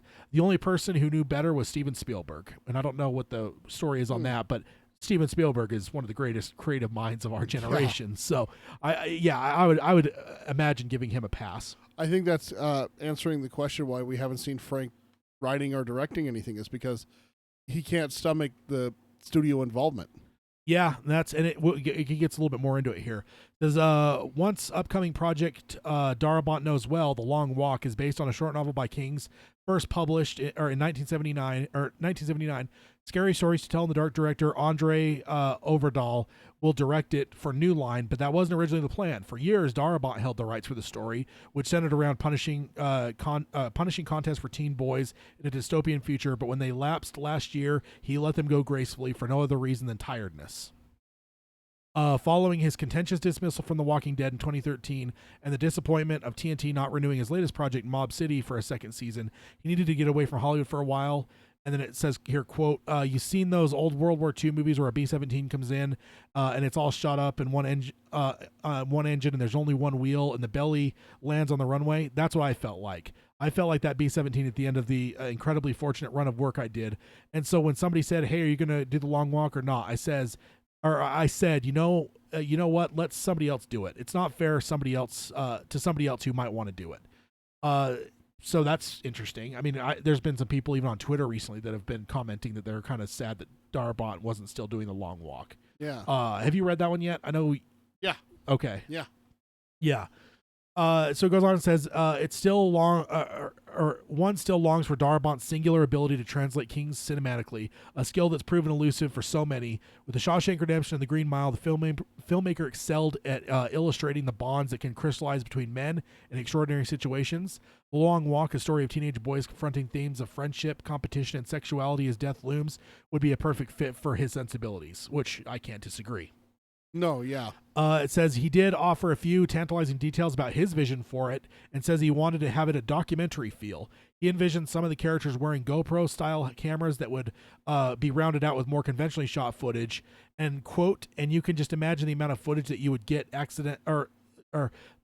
footage that you would get, the accidental footage that makes it feel so real, he said. That would be fucking amazing. Yeah, that would be really cool. And he says he didn't reveal too much, however, as he is enjoying his time outside the limelight. He says, I've really taken most of the last 5 years off, called a sabbatical. It could be retirement. Who knows, he said. I've got a few things I'm working on that I would be passionate enough about to get back into the line of fire, but nothing that's real at the moment. Another King story, perhaps, he wouldn't say. He did put forth, however, the two King properties he thinks, quote, deserve a revisit are The Stand and Salem's Lot, both of which are currently in development, one at CBS All Access series, and the other is a film from producer James Wan and screenwriter Gary Dauberman. So, yeah. That's good for him to highlight those, which I couldn't agree more. I think if I were to circle two that need it the most, it would be those two, with maybe The Shining in the 3 spot for me. Again, because I want what was in the book, not because I disrespect the Kubrick movie. Yeah. Then it goes on here. It says, even if he never returns to filmmaking, Darabont is more than happy to leave the world with The Mist, a film that, as he giddily recounted, made King himself leap out of his chair. Yes. And here's a quote. It says, one of the fondest memories of my career is when we were first screening The Mist. I believe it was at the Alamo Draft House down in Austin. Hey. Steve flew in, bless his heart, to take part in that and watch the movie. Darabont describes one sequence, a shameless pop scare, where a moment of tense quiet is shattered by someone slamming on the glass at the front of the supermarket. And at that moment, Stephen King was sitting right next to me, and he literally jumped 3 feet out of his chair and came back down in a crouched position with his hands way down between his shoulders. I got the biggest satisfaction out of that. And do you remember that scene? Yeah. Okay. Yeah, because I was like visually just like I know what you're talking about there. Oh, that is glorious. And it says, who wouldn't? Not everyone can say that they scared the master of horror, which that's true. Yeah, no, yeah, for sure. Okay, so that is that article, and that's just a great a great thing to think about, though. I would love to see him come back and do something King. Hell, maybe even give him The Shining when they finally get around to saying they want to do The Shining again. I think Frank would be. I think that if Frank's going to do anything, if they said you could have Frank do one intellectual property from Stephen King, it'd be The Dark Tower. Yeah, yeah. The only thing there is I don't know what their relationship is like with Glenn and Frank. No, I'm saying I don't care what happens with the miniseries. Tell Wizard and Glass. I'm talking about The Dark Tower. Well, I mean, the series would eventually progress into being the rest of the story. We hope. Yeah. We hope. Yeah. We don't know. I mean, we haven't even got a green light for past one episode. Yeah. So I've even thought like it'd be cool to see him working along there, but the problem is Glenn Mazzara took over Walking Dead after Frank left. Yeah, so I don't know what that relationship is like. No, wouldn't that be like the ultimate of justice is that he takes over for Glenn? Well, no, not take over, but work together. Like if Glenn's a showrunner, like he's going to need directors for those episodes. Like we know one director for the first episode, but you would need directors for the rest of the episodes. And I would just be curious if Frank would be brought in for something like that. I don't know. Could be. We'll see. Yeah. So do you have more news articles? Yeah, we got a little bit more. Okay. I was just going to say, Alan took the challenge for tangents and dropped 3 in the chat. So just FYI. Yeah. Yeah. Yeah, we still got quite a bit to cover here. So, we might have to hold off. We may have to save them. Yeah. Which is not a bad thing. No, not at all. I will actually go ahead and plug something in because we got a trailer to watch now. Trailer for what? Let's go ahead and jump on over to it here and take a look at Castle Rock Season 2. Ooh. So let me just make sure this is... Echo. I just turned it off. You bastard. It's because, I have I think this is going to work in terms of to hear. See, that's into there. Yeah, I think, let's... go ahead and get this. Oh, get this full screened up here, and then unmute, and then I'm going to mute us so we can't hear us. Yeah. Hopefully you'll be able to hear the trailer. We're searchers, you and me. But you deserve a chance to make a place in the world. See, I'm a searcher who just wants to settle. Wants it bad. Just can't seem to find that place. And live up to you, my perfection.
All right, sorry about that echo. I don't know.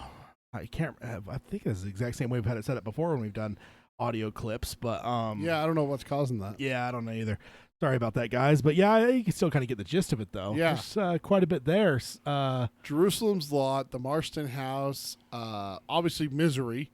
I mean, the tagline at the end there says, misery comes. Yeah. And that's just 11 days away from the date of this recording. So Yeah, as I was saying, I just brought up the board here because we now have a date for Castle Rock Season 2, October 23rd, 2019. So that is that before our next recording? I mean, it's a season, so yes. I mean, it's a season, so the premiere. Ultimately, we'll probably save the whole season and talk about it at the very end, like we did the last time. Yeah, our next recording should be on the 26th. Okay. So we will be in the midst of it, but we won't talk about it spoiler wise. But yeah, that's looks really cool. I'll have the show notes on darktowerpalaver.com. We'll have the link to that video so you can watch it without that weird echo. I don't know what the hell why that was happening, but either way. I'll have to go home and rewatch it again. Yeah, 'cause that's first time for me. So.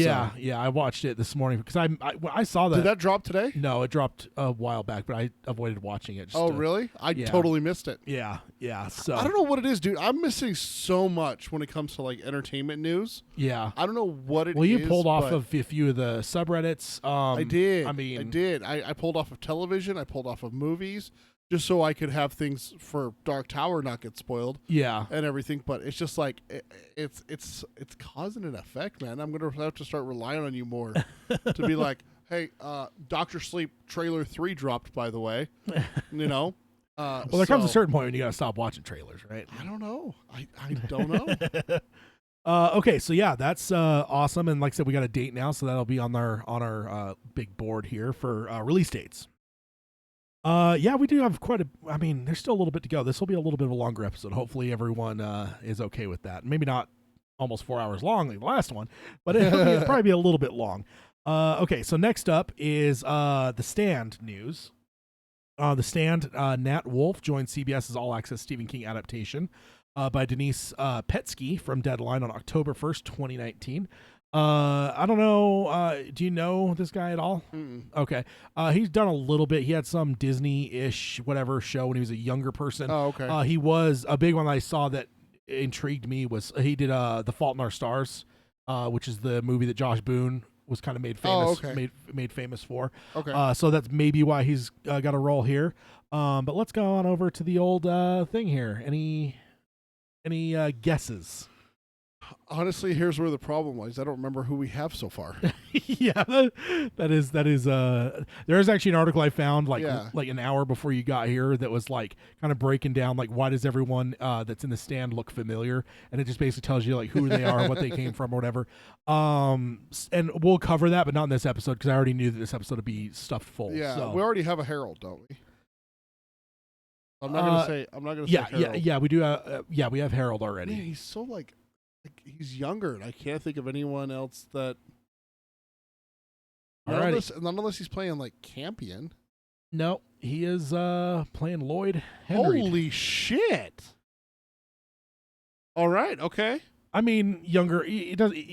Lloyd doesn't necessarily have to be older by any means. No, so. but he talks. It's talked about in the books that he's been institutionalized a few times, and I say institutionalized. He's been arrested a few times. Yeah, He's been in and out of prison for years. Yeah. So it doesn't make me seem like But what if he's that kid looks like he's in his 20s. What if he's more in the realm of being really like led by Poke, like legitimately? Could be like a young person that just gets like co-opted. Alan is saying that he thinks he saw Ewan's face in the Castle Rock trailer. Really? And it says at 142. Yeah, timestamp 142. 142. Okay, I'm gonna have to remember that when I get home and watch it. Yeah. That's. I mean, it wouldn't surprise me at this point. Hang on, let me just. I'm gonna back out of the chat here for a second. Go ahead. Yeah. I'll back in a second. So this says exclusive. Nat Wolff, Stella's Last Weekend is what they're crediting him as one of his known as. Has been cast opposite Alexander Skarsgård in The Stand, an adaptation of Stephen King's novel for CBS All Access. Wolff will plays Lloyd Henry, a petty criminal who becomes fiercely loyal to Randall Flagg, the Dark Man, which is played by Skarsgård. So, that is who we've got here added. So, so beyond age, is there any other thoughts you have? I mean, I know you said you didn't really know him, but no, I don't know him at all. So okay. Great. I no longer poo-poo not knowing a person when it comes to a casting. Yeah. Or not knowing their work. Bill Skarsgård, I have no idea who the fuck he was, and he's amazing. Yeah. So yeah, indeed. Okay, so next up, this is going to be an interesting one and might interest you a little bit. I see what he's talking about with that. Yeah. Yeah. Could be. Cool. I'll grab a screen grab. If Peter, can you text me to remind me to grab a screen grab of 142 because I know I will forget. Every time I do these things in the middle of the show, I'm like, I got to remember to put that on the show notes. I fucking never remember. So if you could like shoot me a text or something, I'll grab a screen grab of that and put it on the show notes at darktowerpalaver.com. So Alan, we'll take a look and post it on there. And he also says not listed on IMDb, but it's spooky. Cody mentions juvenile delinquent with Lloyd here. Yeah, that's true. I mean, there's part of me that wonders. Like, I don't think they will because I don't think you can. Dude, what if they freaking went school shooter? Oh, dude, with Lloyd. Because think about what they do in the book. What Lloyd and Poke does, right? Or maybe not school shooting, but mass shooting. Like some kind of thing. Like that would be timely, certainly. But certainly being younger, it makes me wonder a little bit because he's definitely not going to have the same like prison stints and stuff that Lloyd had. Well, I mean, in the we book. don't know. I mean, that's the thing. Is like I don't even know how old this kid is. He just what he looks like. And yeah, that could be very well. It is that maybe he is called like a baby or something like that. He gets all pissed up at it and kills people over it. You know? But the thing with Lloyd is that he never did any hard time. Yeah. Like they describe his like he had like an aggravated assault and then like an attempted rape. So it could be the same here. It could be something where it's like juvenile stuff. Yeah, it very well could be juvenile stuff leading up to a prison sentence. And when he gets out after that prison sentence, that's where he met Poke in prison. Yeah. And that leads to the rampage, the tri-state killers, I think is what they call them. So yeah. Okay, so this next one here, sir, I think you'll be happy about. Here's your first look at Stephen King's next book, If It Bleeds, the name of it. This is the one that I'm really excited for, isn't it? This is the one that has... it's a new book. What's the one that's the sequel to The Outsider? that has Holly in it. I'm trying to remember what you're talking about. Don't they have another book where they confirm that Holly Gibney's going to be in it? I don't know. I think he's maybe teased that. I thought we had another one. I don't remember.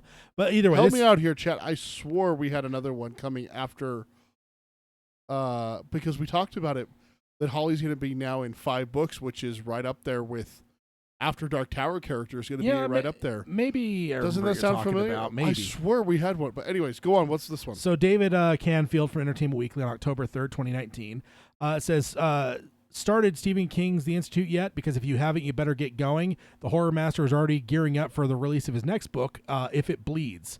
The book is set for release next spring, comprising 4 original novellas. Oh, okay. The same format that provided the basis for iconic films like Stand By Me and Shawshank Redemption. That each, per publisher Scribner, quote, puts readers into an intriguing and frightening place. News of the new book comes on the heels of another triumph for King. His Institute debuted at the top spot of last week's New York Times bestsellers list. King's most recently published novella, Elevation, published last year. Details are sparse on what exactly the book contains, but EW can exclusively reveal the cover for the novel, as well as the first excerpt that hints at the worlds that the readers will soon enter. Read on below. If It Bleeds publishes May 5th, 2020. And here's the cover of it, exclusively from them here. Is that a rat as the nose? Yeah, it's a rat cat thing.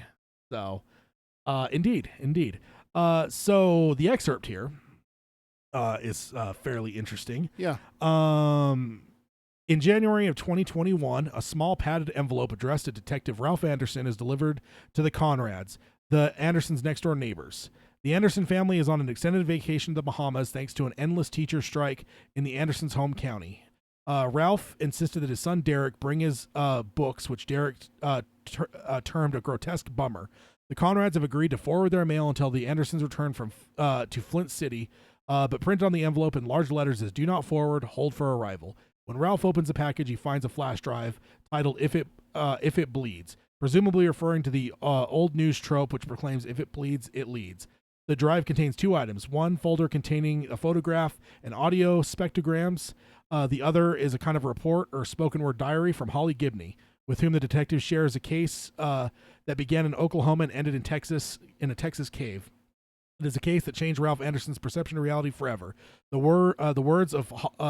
final words of Holly's audio report are from an entry dated December 19th, 2020. She sounds out of breath.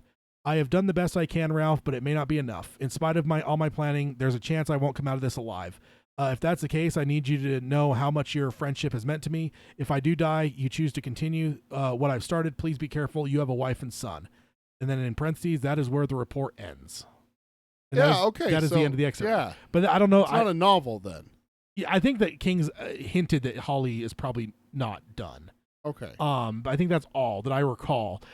Which obviously now is being paid off that one of these novellas, at least one of the novellas, is going to include not only Holly but Ralph. So, which is the main guy from The Outsider. Yes, Agamorphy. Yeah, sorry, I was reading, so I didn't catch that in the chat. Holly. Let's see. I don't. Yes, Holly is in one of these. I think King has teased another book, but I doubt if. Or I don't know if he. Hold on here. I'm sorry. I'm. Yes. So I can't remember the old one, but either way, this one. Yeah. Yes. Now the other thing, there's another article, and also the Amazon listing lists the 4 novellas. Okay. So that If It Bleeds is the 4th one. Rat is the 2nd one, or the 3rd one. I'm going up the list. The Life of Chuck is the 2nd one. The first one is an interesting title. Mr. Harrigan's Phone. Why does that sound familiar? There is a Dark Tower character that Mr. is Harrigan? the God Bombs. Oh, Reverend Harrigan. Yes. So I don't know if it's connected, Oh. but it's very. That's not a common name. Because Ralph Anderson is actually, when I Googled it, because I Googled it the second I read that first line, I was like, wait, Ralph Anderson, I'm pretty sure that's the name of a guy from The Outsider. And I actually also pulled up Storm of the Century, showed Ralph Anderson, so maybe King's used a name twice there. Yeah. But Harrigan just seems a little bit less likely Yeah. of one that's going to get reused. So this very well might be another check-in to Dark Tower related folks. All right. So that's really exciting. Yeah, so that's exciting. I don't know. I haven't delved into his short story stuff a lot. I've read the one that has Apt Pupil, The Body, Shawshank Redemption, different seasons, I think, but I haven't really read a lot of them. So at some point, I think I'm gonna go and just start reading them a lot more. I'm definitely gonna read this one when it starts because Holly is my hero, and Ralph wasn't too bad himself. So Yeah. So that's really for sure. really exciting. Of course, King is a fucking machine, and I swore I swore I remember him saying that it was going to be a novel, but this is still going to have Holly in it, so I'm of course going to read it. yeah, exactly, and maybe Return of the God Bombs, as it were. Give me a god bomb.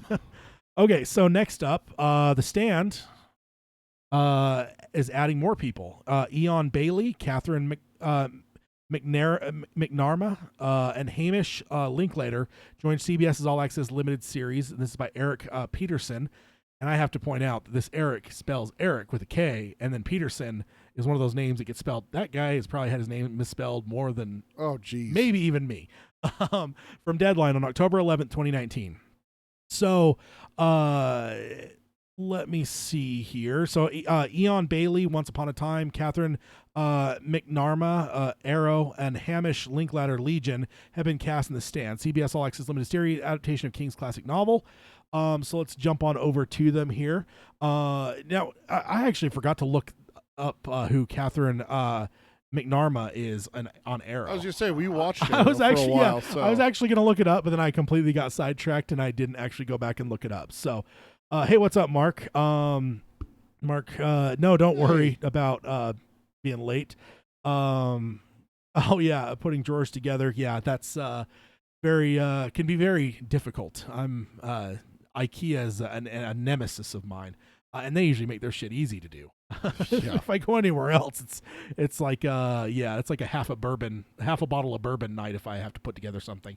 Are you looking her up then? Yes. Okay. So yeah, I'm not sure who she is, but yeah, we'll go ahead as soon as you have that. We can go on to some guessing a little bit. No, I mean, go ahead. I'm going to be able to guess without. All right, so we'll start with let's see, Eon Bailey, I believe is his name. Yeah. So first of all, does he look familiar at all?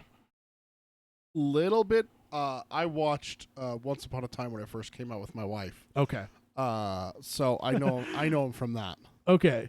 So at the end of this article, they kind of had a little block that I didn't copy for this article because but it talks about things, and they tagged him in Band of Brothers, and I was like, what?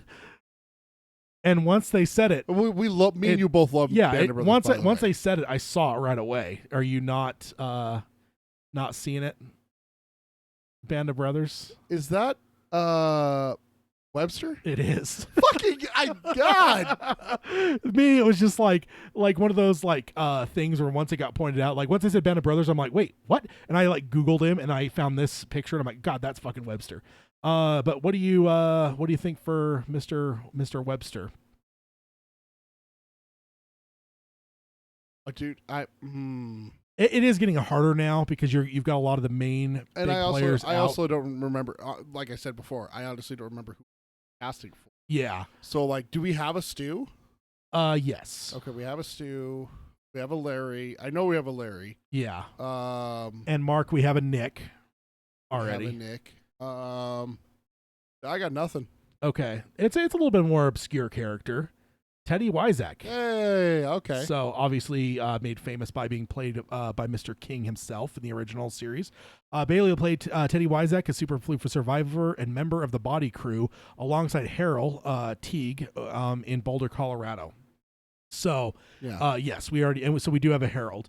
And then let's go on here to McNarma. I don't know how to say her name right. McNamara. That's the reason why we don't remember her is because she came into the show after we both stopped watching. Oh, okay. So here she Because is. they said who she was as a character, and I And went, he's like, what? well, that's a spoiler because I didn't know that happened. So, Oh, okay. yeah, I'm not going to say it. Okay. Because I imagine me and you may eventually finish the series, but yes. Yeah, plays a character that came in later in the show. Okay. Thanks for jumping on the old spoiler bomb there. I will take that one any day of the week. Okay, any guesses here? Because I think this one for me, like, That's pretty obvious. It looks like Nadine, don't we? Do We have a We Nadine have a already. Nadine. We already have a. what other vixen do we have in the series Vixen. or in the book? In the book, not the series. Vixen. What's her name? Oh. Julie Lawlery. Yes, Okay. sir. Like, it just, like, for some reason, because again, I actually like looked through and figured out who we had already.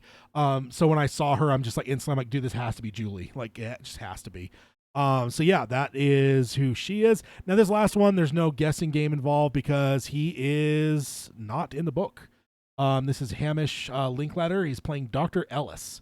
First of all, I'd have to point out that I'm kind of weirded out that they're using the last name Ellis, since Dick Ellis is in this series, presumably, unless they erased him. But if you're going to erase a character, why would you create a character that has the same last name as a character? It's not erasing a character. Dick Ellis is a doctor, No, he's not. isn't he? No, the doctor's someone else. Because Dick Ellis is there earlier on, before they get a doctor. 'Cause they have the veterinarian for a while that is doing the doctor stuff. And So who's Dick Ellis?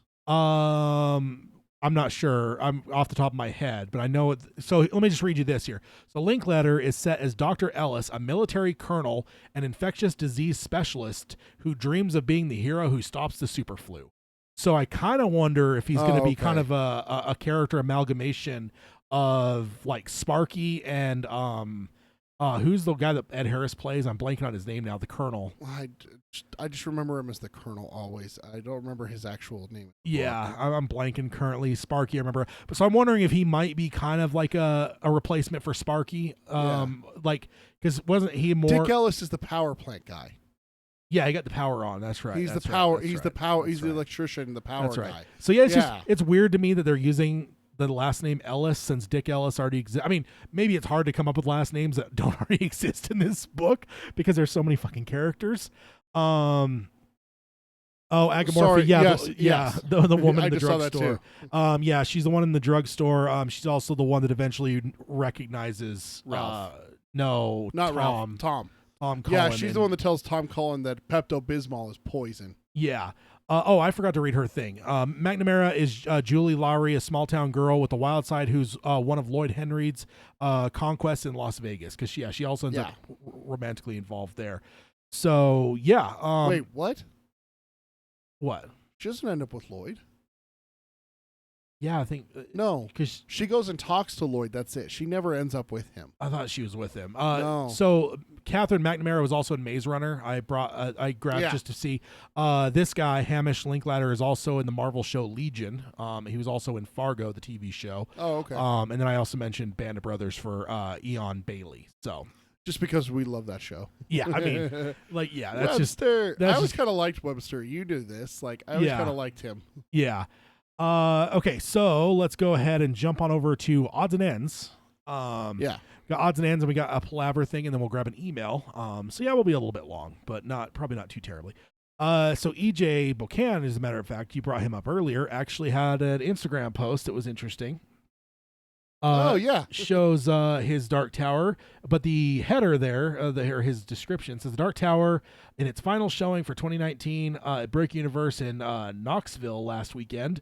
Look out for a new tower coming to Brick Universe in 2020. So it looks Nice. like he's going to be that's doing cool. a new Dark Tower. He mentioned in the interview that he's kind of been reusing this for a number of years, even dating back to like the Lord of the Rings era.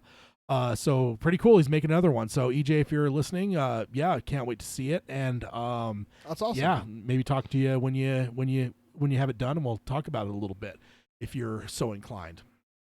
Next up, Deadline finally inadvertently kind of like, it was kind of one of those like weird things like where like when they tell you someone, then parentheses it tells you what they're from. They, in a lot of people's minds, confirmed the director of the Dark Tower, at least pilot, as Stephen Hopkins. We already knew that because of the actor. The LinkedIn. thing? No, wasn't it wasn't LinkedIn. It was like a representative, like that represents, like, what do you call those agents? It was like an agents page for one of the characters in for Alan. Because it spoiled that he was Alan, but it also listed Stephen Hopkins as the director. Yeah. That he's working with. So we already kind of knew this, but Deadline was like talking about something and it mentioned Stephen Hopkins, and in the parentheses it said the Dark Tower. So like a lot of people were just like something like, oh, it's confirmed he's direct. I'm like, we already kind of knew that, but that's why that's why I just kind of slid it in here in odds and ends, because not a huge revelation. Also, this is an interesting little tidbit. What the fuck did you just get so excited about? Because Tad seriously just like did like a little wiggle in his chair. He's so excited. He's got this huge grin on his face. What the fuck, dude? So baby was born in Maine on September 19th, At 2019 at 9:19, and it measured 19 inches. No fucking way. Tell me that king's name was Stephen. That baby's name was Stephen. I didn't see a name, but I think it's going to be Mordred. It's got to be some kind of like... Oh, no. It's got to go the dark way. It's got to be some prophetic thing, right? And what's more prophetic than Mordred, for God's sake? There's some connection there. That's evil, because not only is it, that date, which is a great day for a birthday, by the way, but also to be on 9/19. Speaking from experience? Yeah, indeed. And then to measure 19 inches, but then to be in Maine, for God's sake, like that's like the ultimate, where it's just like, okay, here you go. This is going to be some creature from Stephen King. Agamorphy said scary baby. Yeah, I wouldn't piss it off.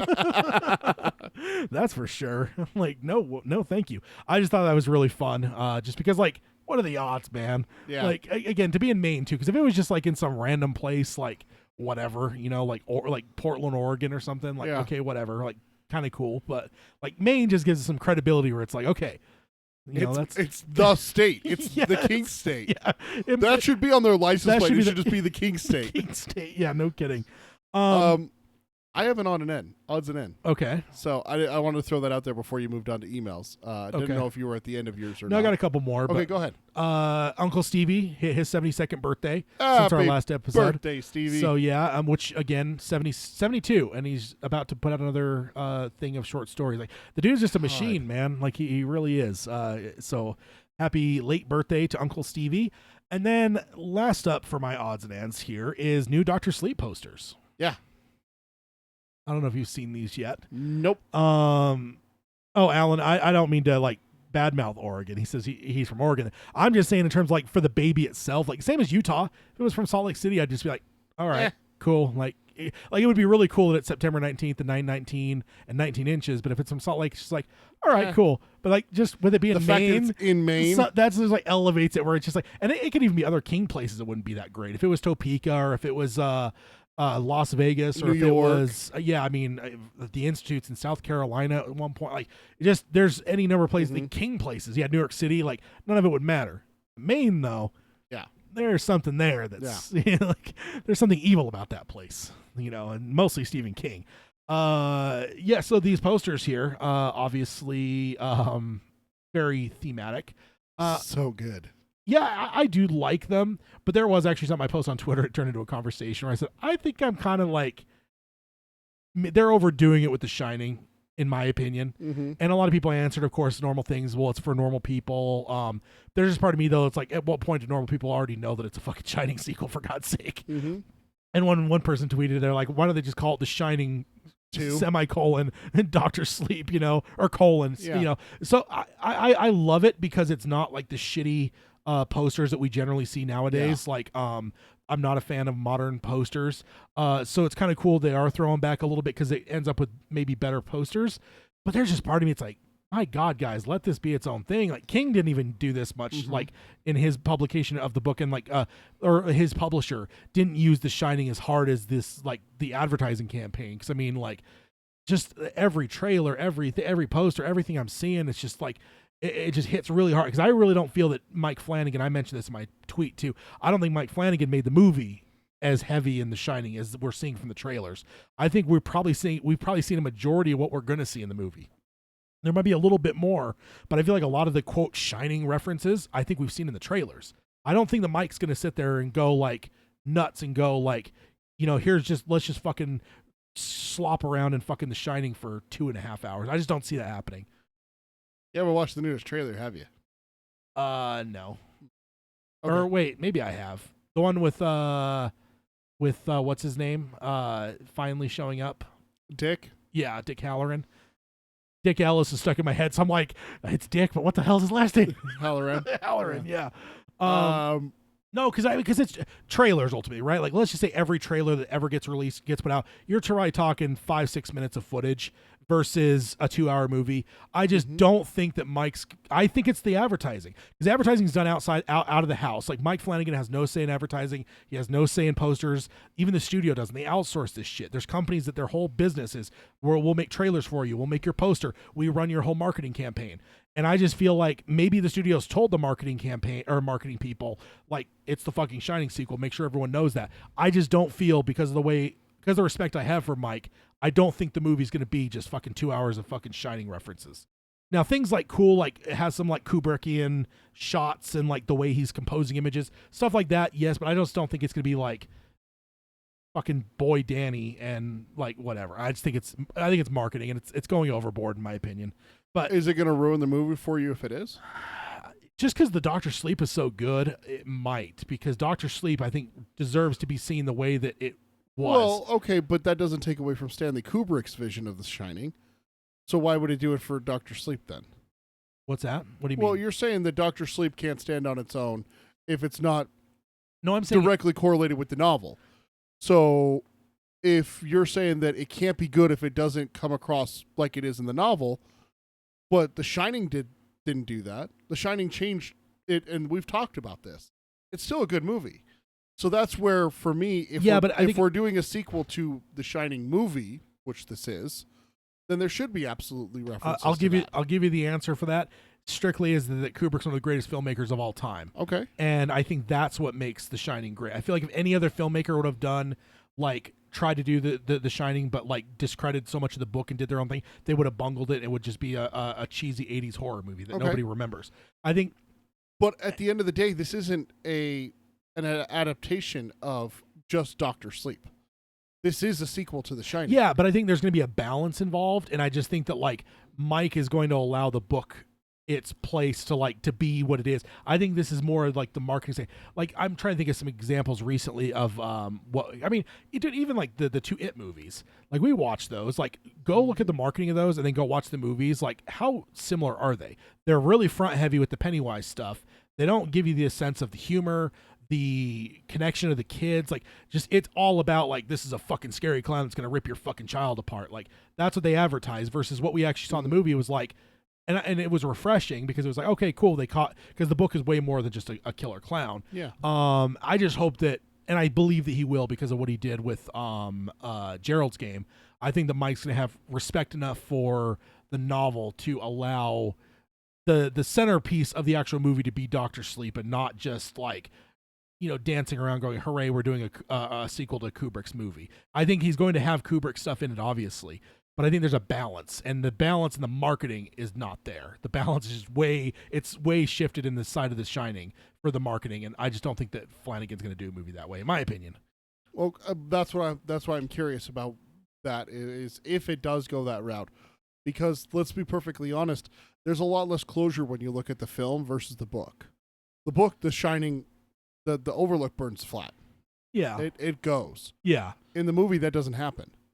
And that's something that has to be addressed, is that, okay, if the Overlook is still standing, yeah, well, how does that change Dr. Sleep? Oh, I mean, there is going to be some change, but I guess what I'm saying is like things like watching Danny ride up to room 237, watching like the blood out of the elevator. There's just so much that's like, it's so heavy on the Kubrick side that I'm just like, Abra better be a decent part of the movie. The True Knot better be a part of this movie. Dan better be a part of this movie. Like, it just feels to me, if I'm just looking at just the marketing, if marketing always 100% reflected what the movie was, which I fully accept is not the case. If it did, though, all this would be is 2 hours of, hooray, this is a sequel to The Shining, don't forget that. That's what the way the marketing is telling me. But I get 100% what the people on Twitter were saying, too, that you got to make sure the normal fan that may catch one trailer or see one poster, that they know that. I get that. Okay. But from my side as a King fan, there's just part of me that's like, God, guys, like, tone it down a little bit. Drop down to second gear. Get out of fourth gear. Well, I mean, that's where like the trailer that I just watched that actually just came out, the second and third trailer now because I caught a TV spot. I was That's- watching. Oh, I was see, watching. I don't watch TV. I was spots. watching Thursday Night Football for some god reason. It was the Patriots and Giants. I have no interest in either one of those teams. And there was a TV spot for that, and my wife happened to be in the room. By the way, she wants to go see it with us. Just FYI, throwing that out there. She loved the original Shining movie. She's never read the books, obviously. She's not a King reader. Yeah. But she does want to see Dr. Sleep. So Yeah. the thing with that is that she was excited because it did make references to the original Shining and stuff. And, And I have no she's problem. like, no, the best part was the curious nature of what it is. Okay, so they throw the Shining heavy into it, but you know what they didn't do? Go find me a fan that's not read The Shining or not read Doctor Sleep that knows what the fuck those people are. Oh They yeah. don't even know. Yeah. They don't even know what the words "true not" means. Yeah. No. And that's yeah. where I think that they're doing a great job of this. Is because it is going to have Shining references. Yeah. Maybe too much. Maybe too much for you. Which I'm even fine with references, and I'm fine knowing that Flanagan's got to connect to the fact that Kubrick's movie exists, right? And we had that interview that we read. I don't even remember how long ago now, but he mentioned to the interview where they're like, "Well, how are you going to handle the Shining movie versus like the book that's obviously different?" And he's like, "Of course, I've got to balance both. Like that's an obvious thing." So like I'm not even doubting him. I just wish the marketing wasn't so damn heavy. And Bye, Alan. Thanks for joining us. Glad we had you in here. You gave a lot of great content for us today. That was great. Thank you. yeah, cool. Thanks, Alan. See you next time. I don't know how to answer Agamorphy's question in the chat without spoiling something for you. What I saw in the trailers. So Let's see. So I don't want to do that. They brought the original. Know, Alan mentions bringing the score back, which I'm cool with that. Oh, no, 'cause, that's like, great. That's really cool. And Mark says the start of the book directly after The Shining, isn't it? Do you think they will start that way? no, They did. they go years. They jump a few years because everyone heals up before we see the first scene in Doctor Sleep. But I guess my answer though is that because Dick is dead in the movie, Dick's not going to be alive. That's going to be a spiritual. It's thing. going to be a spiritual thing, for the Shining. or like a Shining thing, like It's gonna be a Shining thing. from beyond the pale or whatever. So Yeah. I don't think necessarily. I think they might even skip a lot of that, maybe like a lot of that because it's almost like it's a coda of The Shining Mm-hmm. that he tacks on at the beginning of Doctor Sleep to help you connect into before you jump to Dan. Yeah. And I think that we may lose a lot of that because none of it matters. I think we're going to experience a lot of the Shining stuff through Dan's memories and flashbacks or whatever you have it. I don't think we're going to have like this beginning where it's like, I'm glad we got out or whatever. I maybe I'm wrong, but I just don't see it like the book did. Well, the book did where it addressed that. Okay, so since the Overlook is gone, those spirits go, and where they go is what's her name, Miss Macy, the chick in the bathtub. I forgot her name. Yeah, I don't remember. She shows up at Danny's apartment with his mom. So Dick comes and helps him lock her away, and then the like bar guy or whatever shows up, and Dan locks him away too, and that's where we get kind of like okay, so this is how it goes from the novel. I mean, from the end of The Shining into Doctor Sleep. Yeah. Is the Overlook's gone, they've been released. Now I got to deal with them if they come for me.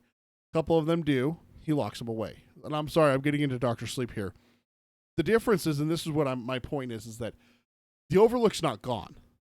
So we may actually need what you're talking about, a coda, an explanation as to why we even have a Doctor Sleep. And I think that is going to be very necessary at the beginning of the film, because otherwise you're going to have people like, well, what's the point? Yeah. Is this just going to be 2 hours of rehashing what happened to the kid in The Shining?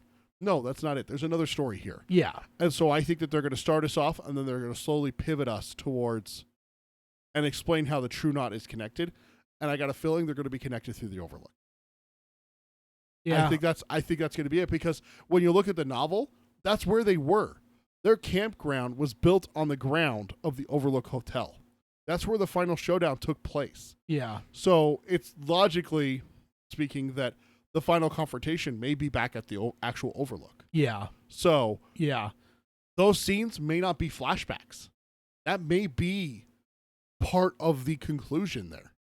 That Yeah. very well could be. And that's where I'm saying I don't want you to go in going, this is just going to all be flashback. This is all just, it very well could be part of the movie. And I just don't want you being like, that's going to ruin it for me. It's a balance thing for me. Like Doctor Sleep needs to be Doctor Sleep. And if Kubrick is a fucking 800-pound gorilla in the room of this entire movie, it's going to ruin it for me.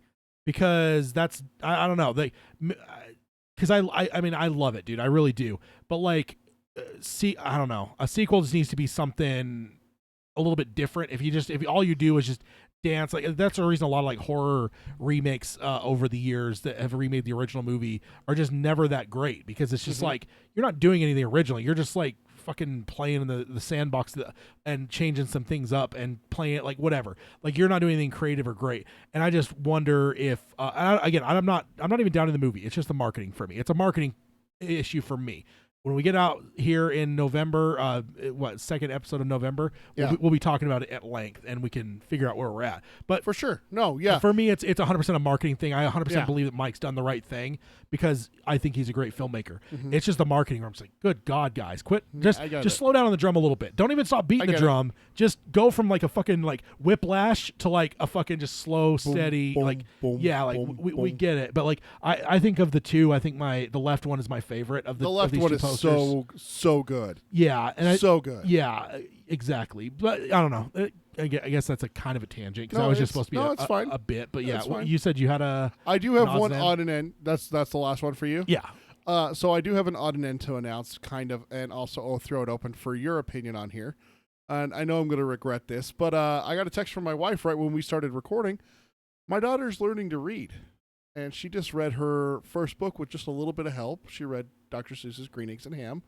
She's looking forward to reading with me. So now the Charlie question the is Choo-Choo. now the question is, okay, I'm actually being kind of serious here. Maybe not so much for you, but I know, because I know what your answer is. Start her on King as soon as possible. Oh, but no. For fans out there with kids, I mean, at what age should I be looking at introducing her to a universe that Eye of the Dragon? I love? Yeah, stuff like that. You That know, one's that's where I mean, she's literally just barely starting to read. So I'm looking for advice for a few years from now, because we got kids books to introduce her to first. I mean, I'm sorry, but my kid's gonna read Harry Potter. Like we're already starting reading it to her. Yeah, but she's not really necessarily following along very well. We have to do daily readings. Yeah, but it is gonna be something that is gonna be. I love the series. I know you haven't read it. I know you haven't watched it, but my wife does too. And so it's just kind of like, for fans out there, if you guys want to chime in, if you throw anything into an email or anything like that, or on the social media, I'd love to hear. If you have kids, where did you start them? How old? When did you start letting them read stuff like Salem's Lot or Pet Sematary? Oh God, why did I say like the two worst ones to start off with? I'm a fucking monster. But like other things like like you said, Eye of the Dragon is one that I've always heard, or even like I've read it, like Black House, stuff like that. So yeah, just let me know, guys. Yeah, indeed. Okay, so that's it for the odds and ends. So now we're moving over to the Palaver section. Agamorphia already says age 12. Yeah. I mean, man, she's overdue for horror movies. That's all I'm saying. You stop it. You stop. Child's Play, man. I could let you borrow it. No. I think she'd love it. And I know my wife is currently listening right now, so I'm just gonna go out there and say it for her too. Hell no, Tad. So, okay, so Palaver section. I threw this out on Twitter.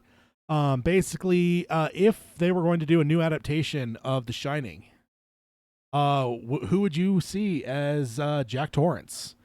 And I've got a number of them here from the people on Twitter, as well as a few that I'll throw in at the end. Cody says, my boy Red Charlie Choo Choo, or my boys Red Charlie Choo Choo, and they said it looks creepy. And see, to me, like, maybe I'm just like completely desensitized and soulless, but there's just part of me, it's like Charlie the Choo Choo, just, it really looks to me innocent. Like, I feel like they made it in a way that like it could be a real kid's book, but maybe there's a creepiness to it that I'm not seeing. But so how do you want to do this Jack Torrance? I can just give you my two that I have. Do you want to do it after everybody's? Or? No, I can just give you my two to start it off, and then it'll be nice to see if they're on there, if anyone else has said it. Okay. Kind of thing. The two that I had, I'm really kind of ashamed of myself that I forgot one of their names right before the show went on the air, and I had to have you help me. John Isaacs. Oscar Isaacs. Oscar Isaac. God damn it, I did it again. Oscar Isaac. Poe Dameron from the new Star Wars. Yeah. I think he is a great actor. I think he could pull it off. He's the right about age. Yeah. That's actually a really good everything. One. And I'll tell you that Isaac, she is not mentioned. I think that he would be a really, really good Jack Torrance. Okay. I think he could pull off like the tormented, because we saw it a lot in episode 8 with with him struggling with whatever her name was. I've completely spaced on it. Haldo.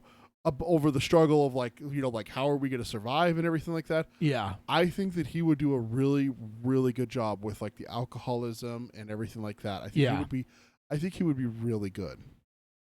Yeah. And no one else. Okay, so Agamorphy, that was Peter that said that one. I haven't said mine yet. Yeah. But no, nobody's mentioned Oscar. How many do you have? Because I have 2. I've got basically, so we got a whole list of what people sent in.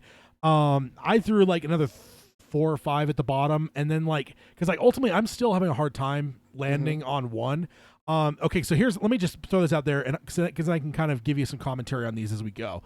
I don't like Jack Nicholson. We're talking book wise. Yeah. To adapt the book and be true to the book, I don't like Jack because Jack's already fucking crazy from stage 1. He's never normal, right? Oh, yeah. And I don't like that because then you're never going to, I mean, I know that Kubrick is doing a different movie. Well, I'm just saying 100% as you read the fucking book, I want that to be on screen. I don't like Jack because he's fucking nuts. And I don't think he can, another thing I wanted to say is there's a warmth that I feel like Jack has. There is a niceness and a warmth. And I feel like that's maybe what I'm edging towards. I would want to see someone that is warm, can be compassionate, because I feel like any actor can play crazy. I feel like crazy is easier to do than other things. So I feel like I'm not worried about an actor I'm not going to worry about an actor if he can fucking nail the loving father that eventually has a temper that breaks his kid's arm or whatever. I'm not worried that guy can't do the fucking going nuts and then eventually kind of helping his kids or no, that's what I was actually going to point out. There's a big difference between playing a crazy person and playing an evil person and everything like that. Yeah. And there's a difference between playing a good, loving father / husband who goes crazy. Yes. There's a vast difference in playing 2 roles there. Very, very A different. crazy person in the movie or a person who's driven insane. Yeah. I will say, I'm going to admit, I might have a fault here. I might be overcorrecting because of Jack, because there's some in here that I really like, but they just don't do it for me. I could see them doing the role, but they just don't do it for me. One that didn't actually get. Who's your other one? Actually, I don't. My other one is John Krasinski. Oh, okay. I think. See, and here's the reason why. Both of yours have kind of what I'm looking for. No, exactly. Is because there's another aspect to it. Another aspect to it is I would want the audience to not maybe even fully be comfortable with what they see, because what they've got in their head for that actor. That's why John Krasinski stood out so much. And Poe Dameron's the same. Oscar Isaac's the same way. That's fine. No, the reason why I said Jim. Yeah, Jim from The Office. That's number 1 reason. Number 2, me and my wife just watched Quiet Place for the first time last weekend. Yeah. What a phenomenal job playing a father. Yeah. Not just a guy in a survival, there's a monster, it's going to kill everyone. A father. Yeah, that's why that movie's good. It's so good because of that. Yeah, that's why that movie's a classic for me all time, is because it is the heart and the humanism. Like we said earlier for the King stuff, that movie's great because it is human and it's about loss and family and love. It's not about a scary monster. And that's why those 2 were like my premier choices. I looked at the difference between Oscar Isaac. I don't know why he keeps wanting to say John Isaac. That's a different actor, isn't it? I don't know who that is.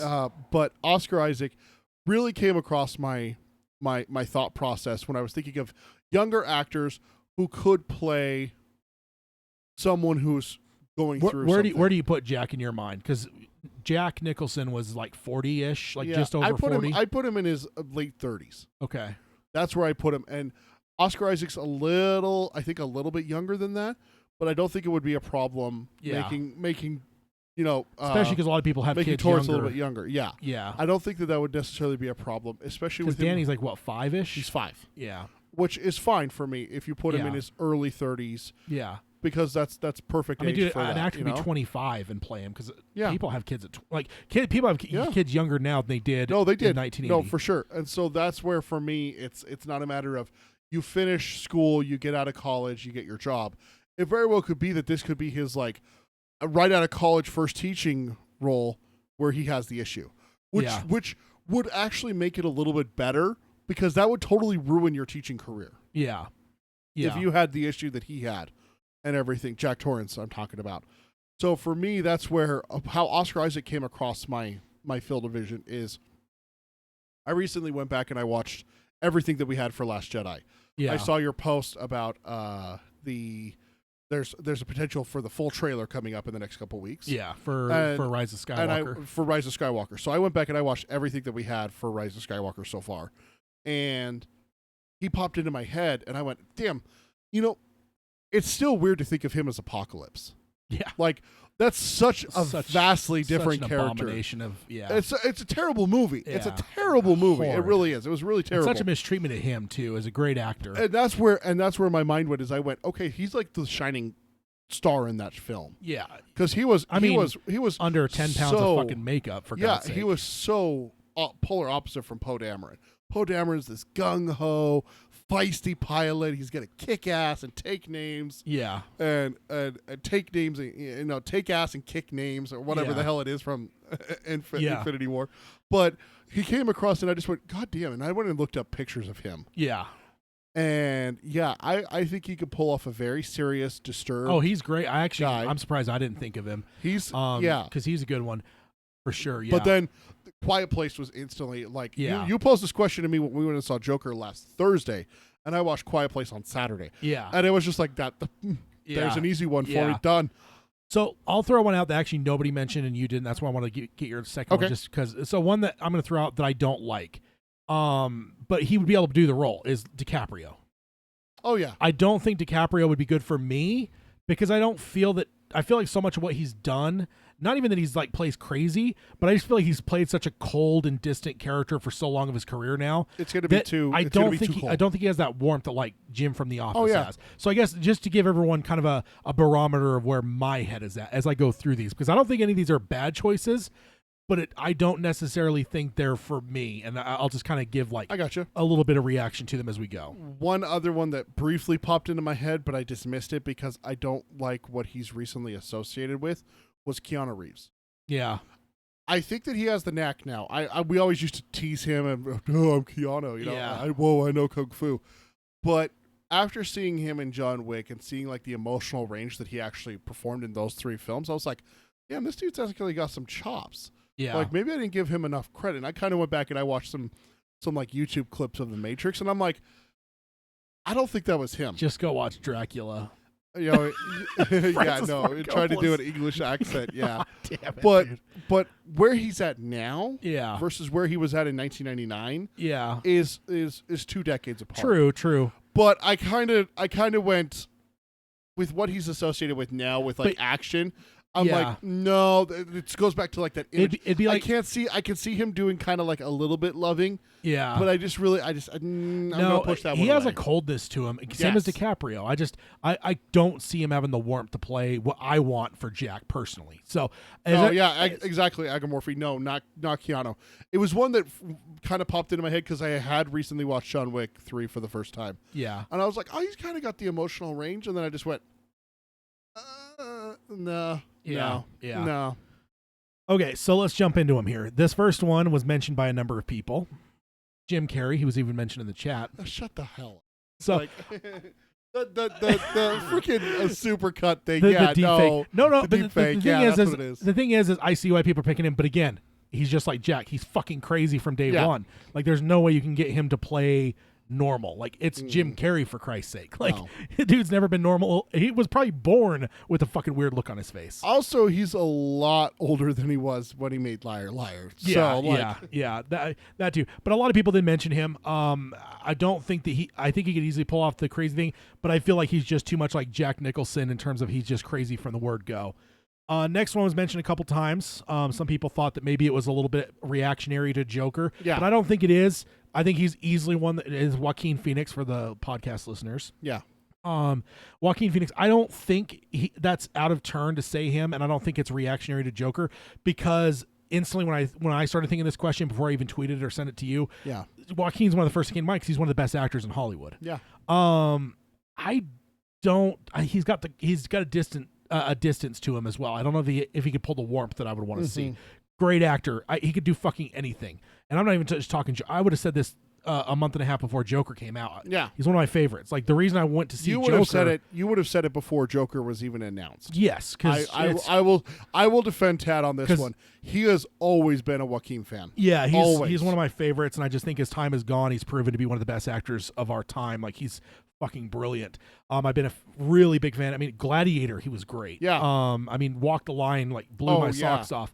But like, yeah, I mean, honestly, I'm not a fan of villain movies. I don't think villain movies should ever be made generally because villains are so often always the yin to the yang of the hero. So when you get them on their own, Suicide Squad, they end up being shit. I was not into the Joker movie, but the second they said Joaquin Phoenix, I'm like, okay, well, I will go see it. Like that was the decider for me where I'm like, I will go watch it once at least. Because it's fucking Joaquin Phoenix, so and it was good. Yeah, we both enjoyed and Joker. and it was good. Now, yes. Like I was talking more like looking forward, yeah, for sure. But now looking back, yeah, I really enjoyed it, and of course Joaquin did great. Just because I know people are going to want to know. We've mentioned it several times in this episode. That we went and saw it. We did both enjoy it. Go on.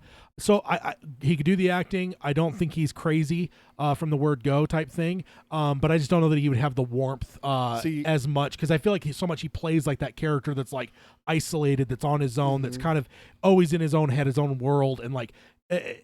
So I just feel like again, not even that I'm not saying that he can't play warm. I'm just saying that what people have in their head for him is so defined, like DiCaprio almost, that I would not want it just because of almost what the audience baggage going into Joaquin would be. Yeah. But that's just me. But it's a great pick though.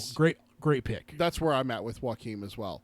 Is that I don't think that he could pull off the loving father bit as well for a lot of people. For me, he probably could. But for a lot of people, he is now the Joker. Like he is. I think if he got his weight back to where, and he's because like he lost a lot of weight for a Joker, this picture, yeah. I think it would be a little bit less. But I just think in general he's always, and honestly, even you see interviews with him at times where it's just like I think almost his natural disposition is kind of that almost isolated kind of guy, like like, so I wonder if like because there's times you watch interviews with him where he's just like, dude, what the he's not like socially inept, or he's socially inept, I think, a little bit, and that's not a bad thing. There's actors that are like that. I fucking think Harrison Ford's that way, one of the greatest actors of like our childhood. But that dude, like when you watch his interviews, I honestly think he's either drunk or stoned most of his interviews because I think he's got anxiety and things where like I don't think he can handle the interview mentality. Cody says Joaquin could be an older Roland. Cody, I will say Tad has said that Joaquin could play Roland in his sleep. Yeah. He's always been a fan of Joaquin. I remember when the rumors came out back in the mid-2000s about Russell Crowe playing it. My God. And I remember a quote from Tad going, they got the wrong guy from Gladiator. Yeah. Do Joaquin, for Christ's sake. I hate Russell Crowe, dude. And he's not even that he's bad. He's just he rubs me the wrong way. But yeah, so that's Joaquin. The next one. Yes, Agamorphy. That is a picture of Joaquin Phoenix. Yes. That is what he looks like normally, not what's in the Joker. Not when he drops a bunch of weight for the Joker. Yeah. Okay, next up, I'm going to have to say right off the bat, just like Jim Carrey, crazy from the word go, is Nicolas Cage. But he got brought up a lot. So, and I'm not even necessarily saying it's a bad pick. Again, but I think that because I don't think Jim Carrey's a bad pick either. But I think if you're going with Jim or Nicholas, I think that like you're going to end up with the same thing you had at the original by way of what Jack is, and that's not what I'm interested in. So, not saying they're bad picks; they're just not for me. And I think Nicholas is kind of the same way. I think we're going a little bit too far to the older side of Hollywood, that's where for me this goes back to my Keanu Reeves one. This is one. The second you said Nick Cage, I went, well. No, I literally went through that range of emotions in my head. I don't see him doing a terrible job, but I don't see him doing a phenomenal job. Yeah. For me, Nick Cage is never been. I don't think I've ever walked away from a Nick Cage movie going, my God, what an actor. Yeah. So for me to trust Jack Torrance to him, I don't know. Yeah. I'm never going to say no. Yeah. Yeah. I learned my lesson with Heath Ledger, and I've said that before. Yeah. I learned my lesson with Heath Ledger going, God, what a fucking terrible casting that was. I was completely wrong, and I will own that wrongness until the day I die. Yeah. So I will never say no to an actor, but if they, came to me and said, who do you want? I'll tell you right now, Nick Cage wouldn't make my top 10. Yeah, exactly. That's it for me too. So this next one is actually another actor. Agamorphy says, "Is this the good Nick or the bad Nick?" So the next one here is another one of the actors I really love, and it's Michael Shannon. You would know him, Zod from Man of Steel. Oh, okay. He was also the good negotiator in the Waco TV series. Yeah. Just a great fucking actor. He's a good actor. He is really a good actor. And I honestly think that he can play the warmth. I feel like he maybe even did it in Waco. Yeah. So I actually think this is one of the first ones I would say, like, I could see this, and I love him. He is one of my favorite. I know I say that a lot. There's just there's like a handful of actors though where I'm just like, I fucking love certain people. And Gary Oldman, Joaquin Phoenix, Michael Shannon's one that's been added to the list recently. I feel like I've really fallen in love with him more over the last couple of years, but God, he's so good in everything I see. Yes, so let's go ahead and go to the next one, which is probably one of the more bizarre picks. Adam Sandler. I do know that he's done some serious stuff. But for me personally, I've never been an Adam Sandler fan, even comedy wise. So I can't say I've seen any of his serious stuff to know like what he can pull off. Yeah. I will say I like that. I just think the only problem is the reason I'd say no is because I don't think anyone would take it serious. Yeah. Nobody would want to go see the movie The Shining starring Adam Sandler. I just think there's like, he's had so many bombs recently that I think it would bring negative. But if all that aside, let's just say we could take a time machine and take Adam Sandler from when he was still at the top of his game comedically, I would maybe be okay with it because, again, it's kind of like Jim from The Office. Yes. Nobody would ever fucking suspect that he'd end up being a mallet wielding maniac trying to kill his boy, you know? And that's what I was going to say is, again, it's coming back to these are all good picks, but the thing for me with Adam is, dude's in his 50s, isn't he? Probably. I would guess. Or, I didn't look up early his age. 60s or maybe. Like, he is not a spring chicken, and for some of the stuff that he's got to do in the film, that would be a thing. I mean, it's the same thing with like Nick Cage and Keanu that we're talking about.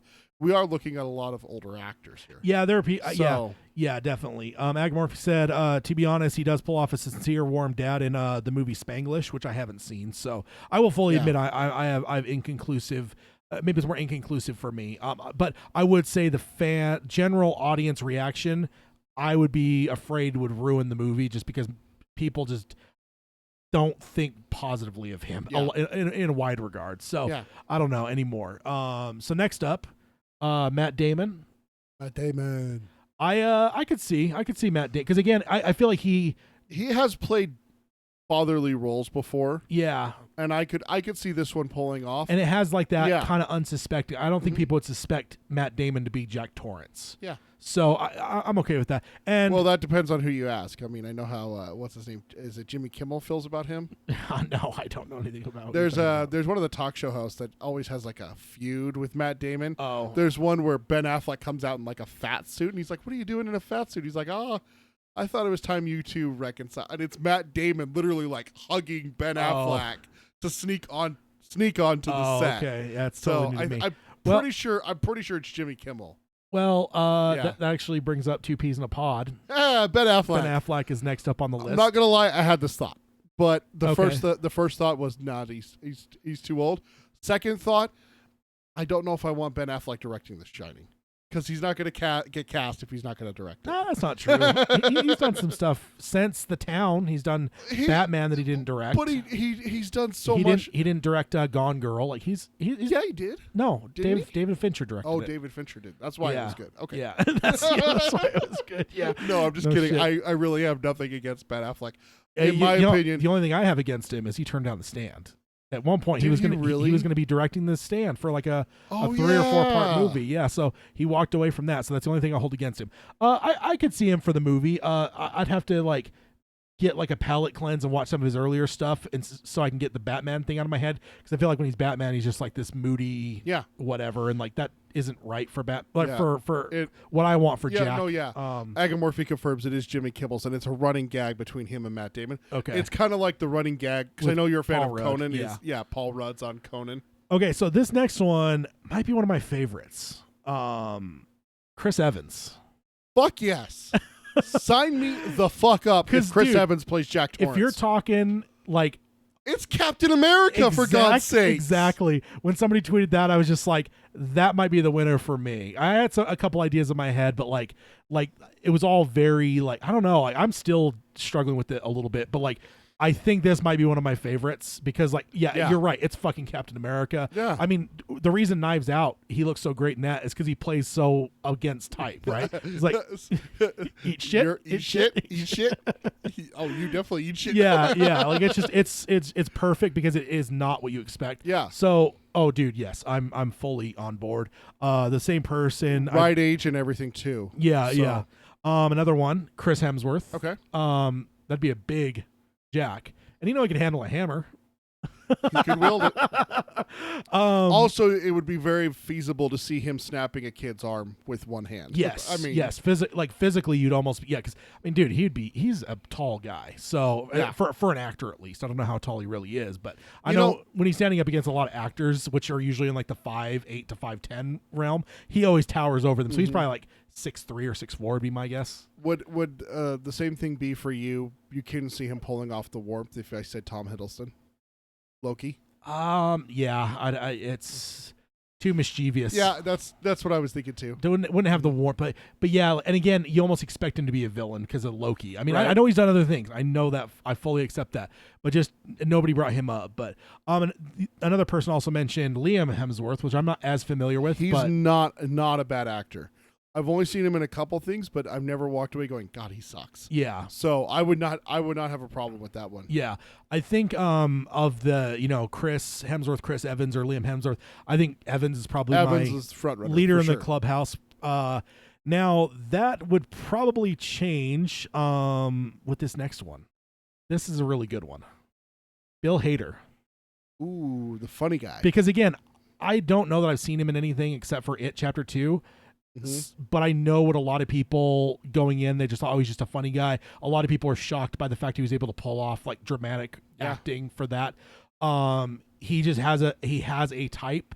And I mean, I grabbed a picture that makes him look kind of crazy a little bit, but I feel like he's one that has the warmth and has like the almost trust of the audience that he can bamboozle him into like, Yeah. You'd never be a terrible evil person like Jack Nicholson. Yeah. And then like surprise with the freaking hammer, like I could see it. I like Bill Hader. I think Bill and Chris Evans are probably high on the list of what people said so far for me. Okay. Next up, James Franco. Yeah, I could see it.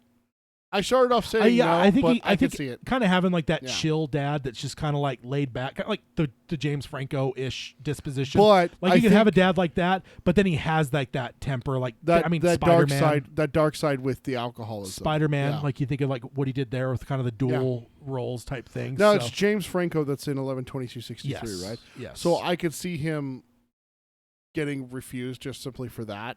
Yeah, One King property to another. Yeah, I mean, it's one thing to have Chris Evans playing, Johnny Storm and playing Captain America. That's, two different things. But it's a little bit different having him play, the main character in 11/22/63, who I'm completely blanking on his name now, and Jack Torrance. Yeah. So Agamorphy mentioned thinking Bill Hader is too Jack Nicholson-ish, which that could be the case. I don't know him except for It. So I was just liked it because I kind of knew what people's reactions at It was. But yeah, he could very well, maybe he is more on the crazy side. I don't know. Yeah. He plays kind of like that loose cannon kind of comedy guy. So yeah. Next up, Josh Brolin. I actually really like this one too, but maybe not as much as Chris Evans, but he's another actor I really love. And I just feel like he kind of his voice. Can you imagine his booming voice? Yeah, to come down and take your medicine and like your pup. Wait, no. His dad played in the original Amityville Horror. What? He's done something with like a family type role, but I can't remember what. Off the top of my head, but like even like okay, Thanos is Thanos, but like go watch him in like Sicario, and he's got like such a bubbly like. Almost like what Jack would be a little bit, but yeah, definitely a good suggestion. What would be really interesting with him is if you make it then, and this actually is an argument that I'm going to go against myself here. Hagamorphy says I like Josh Brolin in anything. Yeah, for sure, pretty much. But basically, I've been saying that Jack Torrance is a little bit younger and everything like that. But honestly, that may actually make sense to make him a little bit older, to have him been teaching for a while, make a fatal mistake, Yeah. and lose that job, lose that comfortable source of income. Yeah. You got to uproot your family, move across the country, and find something. Yeah. So that actually is actually gonna. I'm actually gonna recant my statement about being too old for all those previous actors. Honestly, I think that Josh Brolin helped open my eyes that we actually could see a little bit older ones going through kind of like almost like a midlife crisis. yeah, I think for me, like, yeah, I think that like when I was even looking into this to like see like is there anyone I'm forgetting, I think I searched any actor 30 to 50 was kind of my age range where I'm just like give me anyone in that realm from their 30s to their 50s, because like I feel like depending on the guy in the 50s maybe they could pull it off, but yeah, so age was never really as big a deal for me. Agamorphy says a movie about the forest firefighters, which that's an easy one to say, 2 years ago was kind of down to earth role. Yeah, I think he's done some stuff that's really good for sure. I'm just trying to remember if there was anything he was in that was like family oriented, but maybe I'm just like superimposing him over Ryan Reynolds in the Amityville Horror remake because his dad did the dad in the original. Yeah. Which is probably what I'm doing. Next up, David Harbour. Yeah. The guy from Stranger Things. Yeah, he was unfortunately Hellboy in the recent Hellboy movie. Oh, unfortunate for the movie, because the movie was just not great. But yeah, he's Hopper in Stranger Things. Yeah. I do love that. I do like him a lot because Hopper is so iconic at this point, and it is such a good. But I feel like he kind of has his underlying dark side in the Stranger Things. He does. So I feel like you kind of have a lot built in there, and I would love to see him in more stuff for sure. Yeah. Next one, kind of a good, great actor, Christian Bale. Yeah. But for me, I just feel like he kind of had. I don't know about the dad thing. Like I see Patrick Bateman, I see Batman, I see, like for me, like maybe that's me, but I feel like with Christian, and he's always doing such great things with like body transformation, Machinist, and he's gaining a bunch of weight for Vice. Like I don't know, I just feel like he's such an intense actor that I would wonder, can he just do like the warm father that does take his son in his arms and like, I love you, like I don't know. I think he's kind of in the DiCaprio realm. Great fucking actor. Yeah, I have no doubts he'd be able to do the crazy stuff at the end. But I don't know about the first going chunk. crazy. It's not being crazy. It's being going at crazy. Yeah, it's the going path there. crazy. And the starting line, right? Being normal and warm and loving. And yes, you made mistakes in your past, but remorseful. You do genuinely love your son and your wife. Like I'm not. Again, I know Christian Bale's a brilliant actor, but I think like the baggage of the shit he's done would weigh him down a little bit for me. Next one is another one that came to my mind almost immediately with Joaquin Phoenix is Jake Gyllenhaal. Yeah. I do think even his latest turn in Spider-Man, I think almost gives you that warm. Well, you get the polar opposites with Mysterio, being all warm and fatherly towards Peter, and then flip the switch. Yes, then he's instantly and suddenly he's like fucking batshit. But I think in general, I mean, you go back to his earlier. I mean, Donnie Darko, he's like kind of weird, like whatever. But like, no, go back further than that. October Sky, yeah, that one shows a really, really good down to earth human being. And you want to see crazy? Let's watch Nightcrawler. Yeah, like, let's be perfectly honest. I mean, I've only seen bits and pieces of it, but he plays an absolute gem in Brokeback Mountain. Yeah. So. This one is going up there on my list. Yeah, this is probably high up. This is a good one. Yeah, this is a very good one. Mark in the chat mentions Edward Norton. Yeah, I think he's on the border of like the Christian Bale, Leonardo DiCaprio, like very great actor. But I wonder if like playing kind of the crazy eccentric guy would make it hard to just take him as just the straight family man that's just down to earth, loving family. Like, but I know he could pull the temper. I know he could pull the crazy, and I know he's a great fucking actor. He could probably do all of it. But it would be the guilt by association would be maybe my question. But I think Agamorphy also mentions about Jake Gyllenhaal. He's a chameleon like Joaquin, and I think that's a perfect phrasing. Next up, Timothy Olyphant. Which I mean, I did grab a picture that's a little bit more on the crazy side. He does have a good streak of playing like down to earth people, and I know that the Crazies. Yeah. I really liked that movie when it came out, and he's like a family man in that, like a little small town. Yeah. Cop or sheriff. I can't remember if he's actually in charge. It's been a while since I've seen that. Yeah. But that one it's just down to earth. See, most of the ones that come to my mind are like a little bit more Jack Nicholson-ish, in terms of like he's the dude in Scream 2, and he's very whatever in that. Even the guy in Gone in 60 Seconds, the partner to the black cop. And again, he just has that same like weird, skeevy, just brash. Yeah. Like whatever. I haven't watched whatever Western he's in. In fact, when I grabbed this article or this picture off the internet, it was for an article titled "Every time I see Timothy Olyphant without a cowboy hat, I get angry." So I don't know. Is it Deadwood? Ag Murphy saying Deadwood in the chat there. I didn't know if it was Deadwood or Justified or whatever. A few of those different shows on there. He says that he loves him in Deadwood. So yeah, I'm assuming that's what it is. Yeah. I'm not totally opposed to him. I just think that he is, again, kind of borderline, like maybe like Christian Bale, like kind of in that borderline region of. Oh, Mark said earlier in the chat. What about? Good and Justified too. So I guess he isn't Justified as well. Mark said earlier in the chat. Michael Sheen, maybe. What's that? Michael Sheen. Michael Sheen. I'm not sure who that is. Let me look him up. Is that the son of Charlie Sheen and grandson of? I'm not sure. Next up is one that I've definitely seen play creepy and scary in Jessica Jones is David Tennant. Okay. I mean, even this picture I found here, doesn't that almost look overlooky? The design of it. I don't know him very. I will admit I'm not as I'm not a Doctor Who person. I'm not familiar with a ton of his work. But he's brilliant. He really is brilliant. Yeah, I know he has a really huge reputation, so I wouldn't discount him. But my one experience with him heavily is Jessica Jones, which he did great. And even in that, I don't think he's as like sinister villainous, even though he's like one of the craziest villains in comic book history. And he's British. I don't know.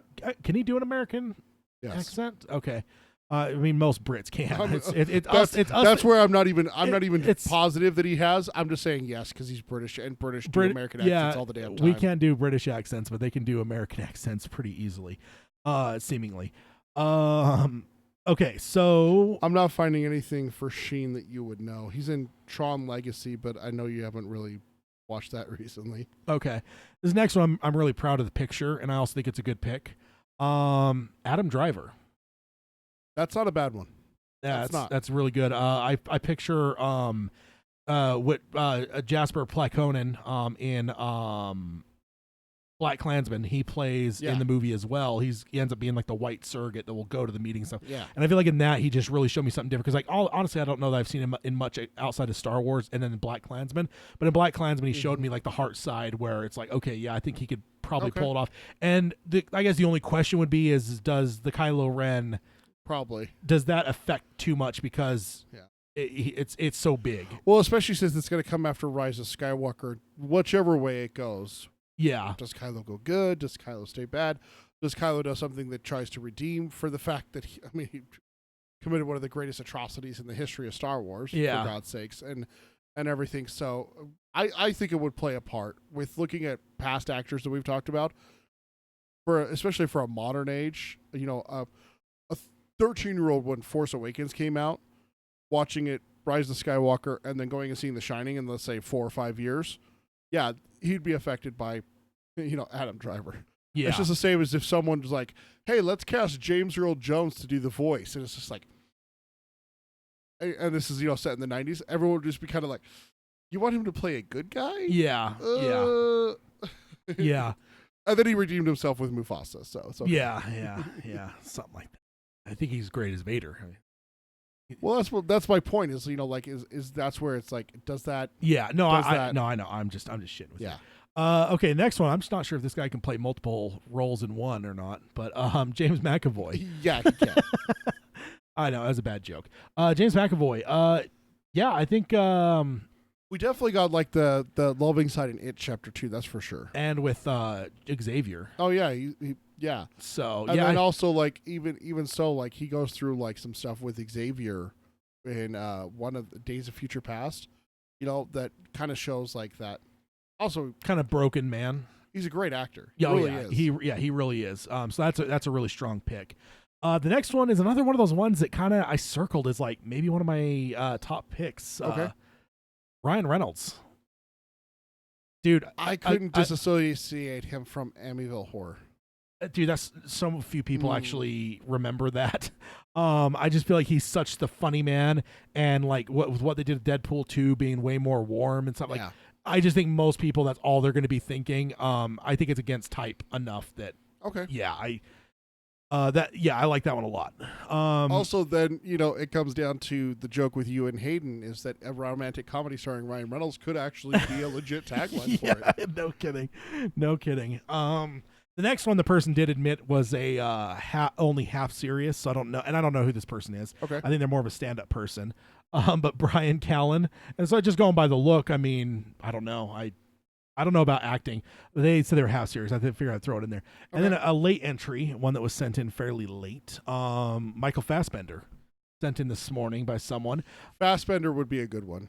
Yeah, I think we already kind of see the exact thing that Jack Torrance goes through in Magneto's character. Yeah, it's a very similar path. Magneto obviously just has more power than Jack to do things towards as well. Yeah. So I'm on board with that. Like lifting the stadium.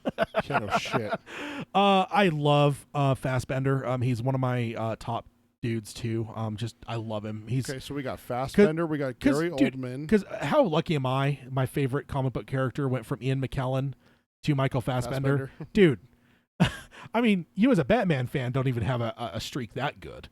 I mean, you have some, like you've had some hit or misses there, but like I honestly believe I'm about to have a really good streak here. So yeah. Because for those of you out there that don't know, I thought Ben Affleck was one of the best Batmans. I thought he did good. Yeah. I thought the movies were dog shit, but I thought he did a good job. Yeah. Yes. So you might have a good pairing then if Robert Pattinson does a great job. But I'm just saying, I have all the confidence in the world in Matt Reeves. So. Yeah, exactly.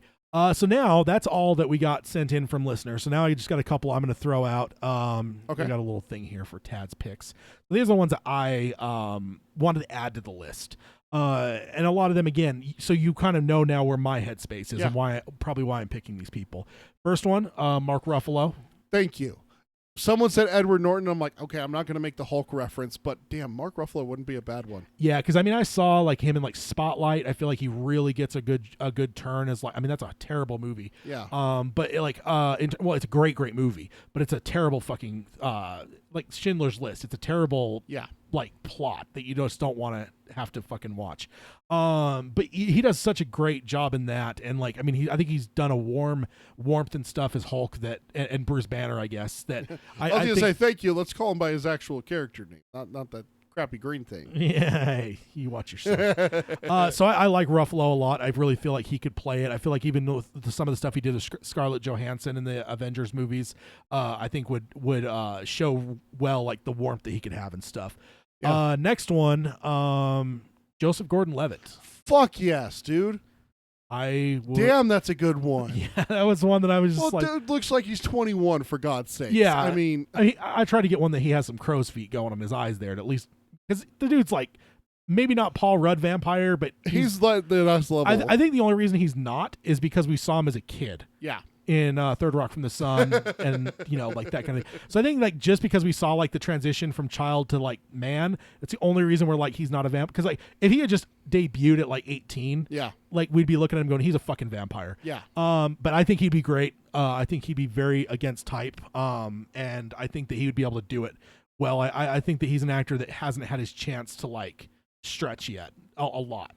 He was really, really good in 50-50, which he's just a young guy who gets diagnosed with a really rare, bad form of cancer. And I loved that movie. Yeah. It was also a really surprising role for Seth Rogen, who plays his best friend. Yeah. Who pulled off a kind of a jokester, but a very serious role at the same time. His best friend's going through cancer. Like, I couldn't imagine what that would be like. Yeah. And it is a daunting role. And Joseph, he pulled it off really well. And I feel sick with myself right now that I just said just Joseph. He's one of those actors that you say, oh yeah, like Joseph Gordon-Levitt. You say his full name every single time. Yeah, you have to. I think even if I met him, I'd just be like, "Hey, Joseph Gordon-Levitt, how are you?" Not Mr. Gordon-Levitt. Hey, Joseph Gordon-Levitt. That's what you would say. Yeah, exactly. Next one, again, type thing is Benedict Cumberbatch. Because again, I feel like he generally plays like I've seen him play like that warm, enduring role, and I think like he played Khan. Yeah, but. I'm not gonna let one shitty movie fucking ruin him. But he did like he's done some of the drama roles recently where he's done some turns there. Even like Tinker Tailor Soldier Spy, he was really good in that. Ultimately, he also there's a little bit of like the Marvel rub too. Like he's got the Marvel thing that would kind of make him less thought of as like an evil killer. But I don't know. Not like the show, like not like my favorite, but it is one that I thought of where I'm like, I think he could pull it off. It's not a bad one. My second to last, Chris Pine. Yes. I think Chris Pine. He plays a really good like family figure in like several different movies. Yeah. The movie wasn't very good, but did we see Unstoppable or did I go see it with my wife? Where he's the train conductor. Yeah, I haven't seen that one. It's not a great film. It's not a bad film. Yeah. It's just kind of like an avert little disaster type thing that could happen. Yeah. Plays a heroic kind of guy. Very Captain Kirk-ish kind of thing.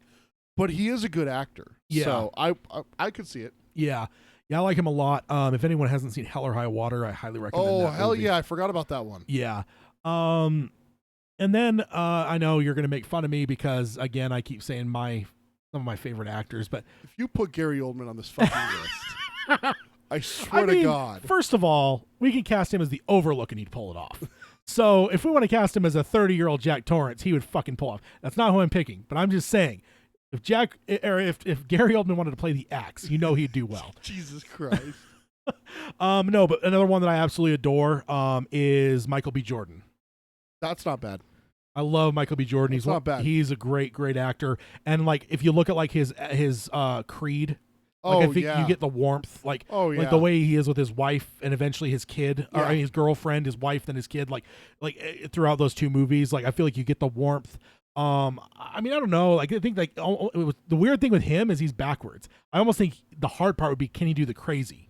I mean, again, I know the crazy is the easier side usually, but I feel like so much of what I've seen him in, even like Black Panther where he plays a bad guy, he's not a bad person really. Like he's got yes he is. No, yes, I'm sorry. We'll this will go back to our base conversation on what is a bad guy.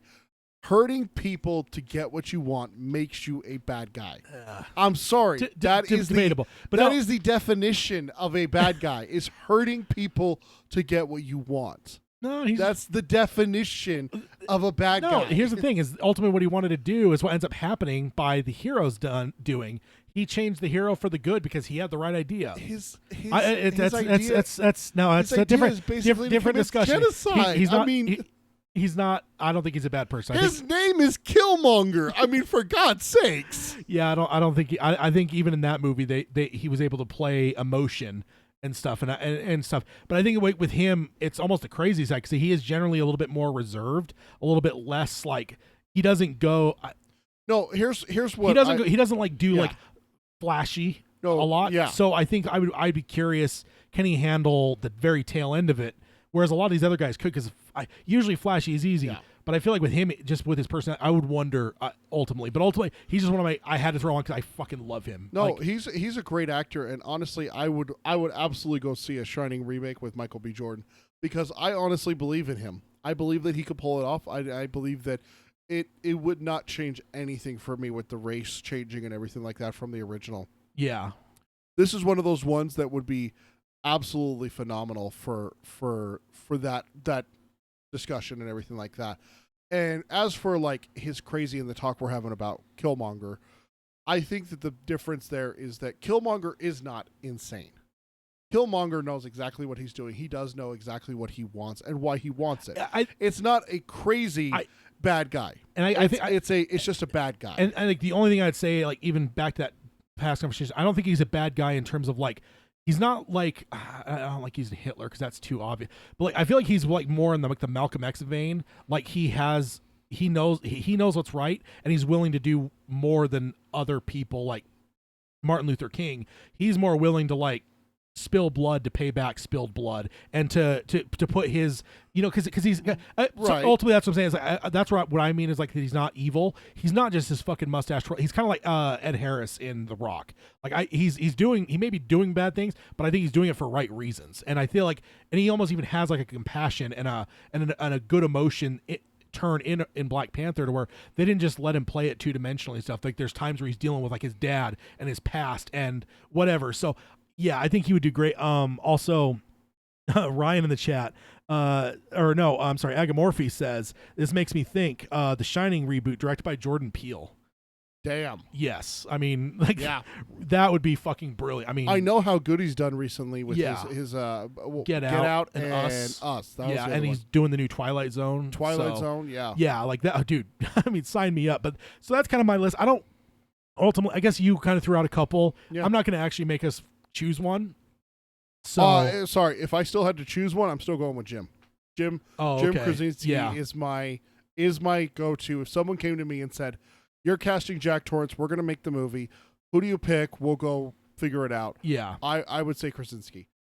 I believe Quiet Place was his audition, and I believe that he would make a phenomenal Oh Jack yeah, Torrance. yeah, absolutely. And like I said, the Office thing would almost help him, because being Jim from The Office just makes him, nobody believe that he could do, like, I feel like at times people have a hard time with Jack Ryan because it's like, wait, badass secret agent, but it's fucking Jim from The Office. But I mean, it doesn't last long. You watch that show for a second, you're like, okay, yeah, I buy it. Yep. But at first you're apprehensive because like, this is Jim from The Office. So if you make him almost even play Jim-ish in the first part of the movie.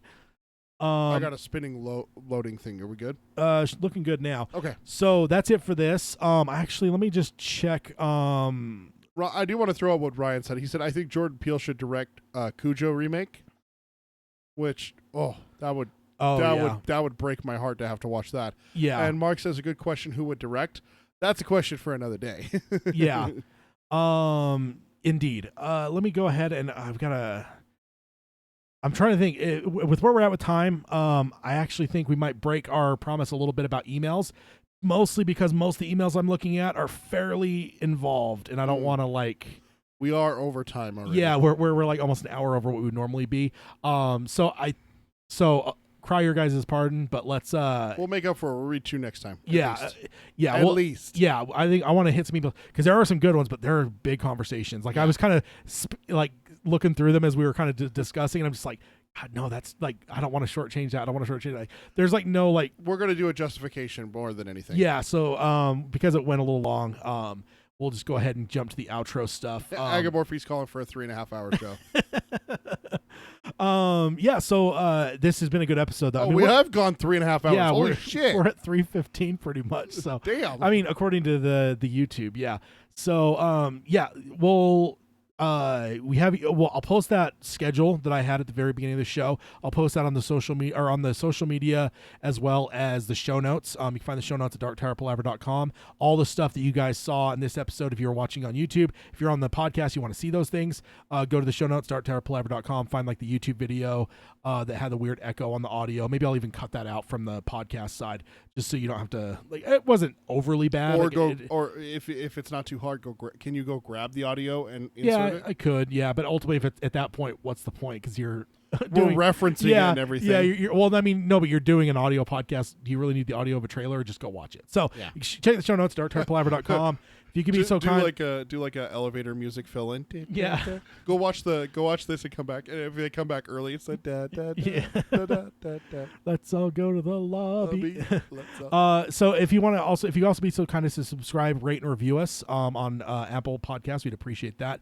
You can stream us on Stitcher. Also, I wanted to throw out Palaver with Tad. There will be one posted fairly soon. Recorded it last week. I just haven't had time to get it chopped up and thrown up online yet. It's been a busy week, so. There's that. Peter can tell you how to engage with the show. Email us. It's darktowerpalaver@gmail.com. You can reach us also on we have a Facebook page. It's facebook.com/darktowerpalaver. And then follow us on the Twitter. It's @darktowerpod. That's @darktowerpod. And then check out our shows. It's youtube.com/Dark Tower Palaver. Make sure to like the episode and ring the bell to get notifications so that if we ever go live, when we go live, you'll know about it. Yeah, indeed. Yeah, great conversation. Thank you everyone that joined us. Agamorphy, Cody, Ryan, Alan. I'm trying to think. We had some others too that maybe were quiet. Maybe some others that chimed in that I'm forgetting. But thank you guys. You guys made for great conversation, and it's always fun to have people involved. And yeah, see you guys next time where we'll have a roundtable. We're going to cover. I'm not going to say all emails, but we're going to do a good email episode next time. Yeah. And then we'll have the Institute on the time after that. Yep. So see you guys next time. And until then, we say as we always do, long days and pleasant nights. Long days and pleasant nights, folks. All right, guys. Thank you guys in the chat once again. Let me get back to finding the window here of where you guys are at. There we go. So thank you guys for joining us.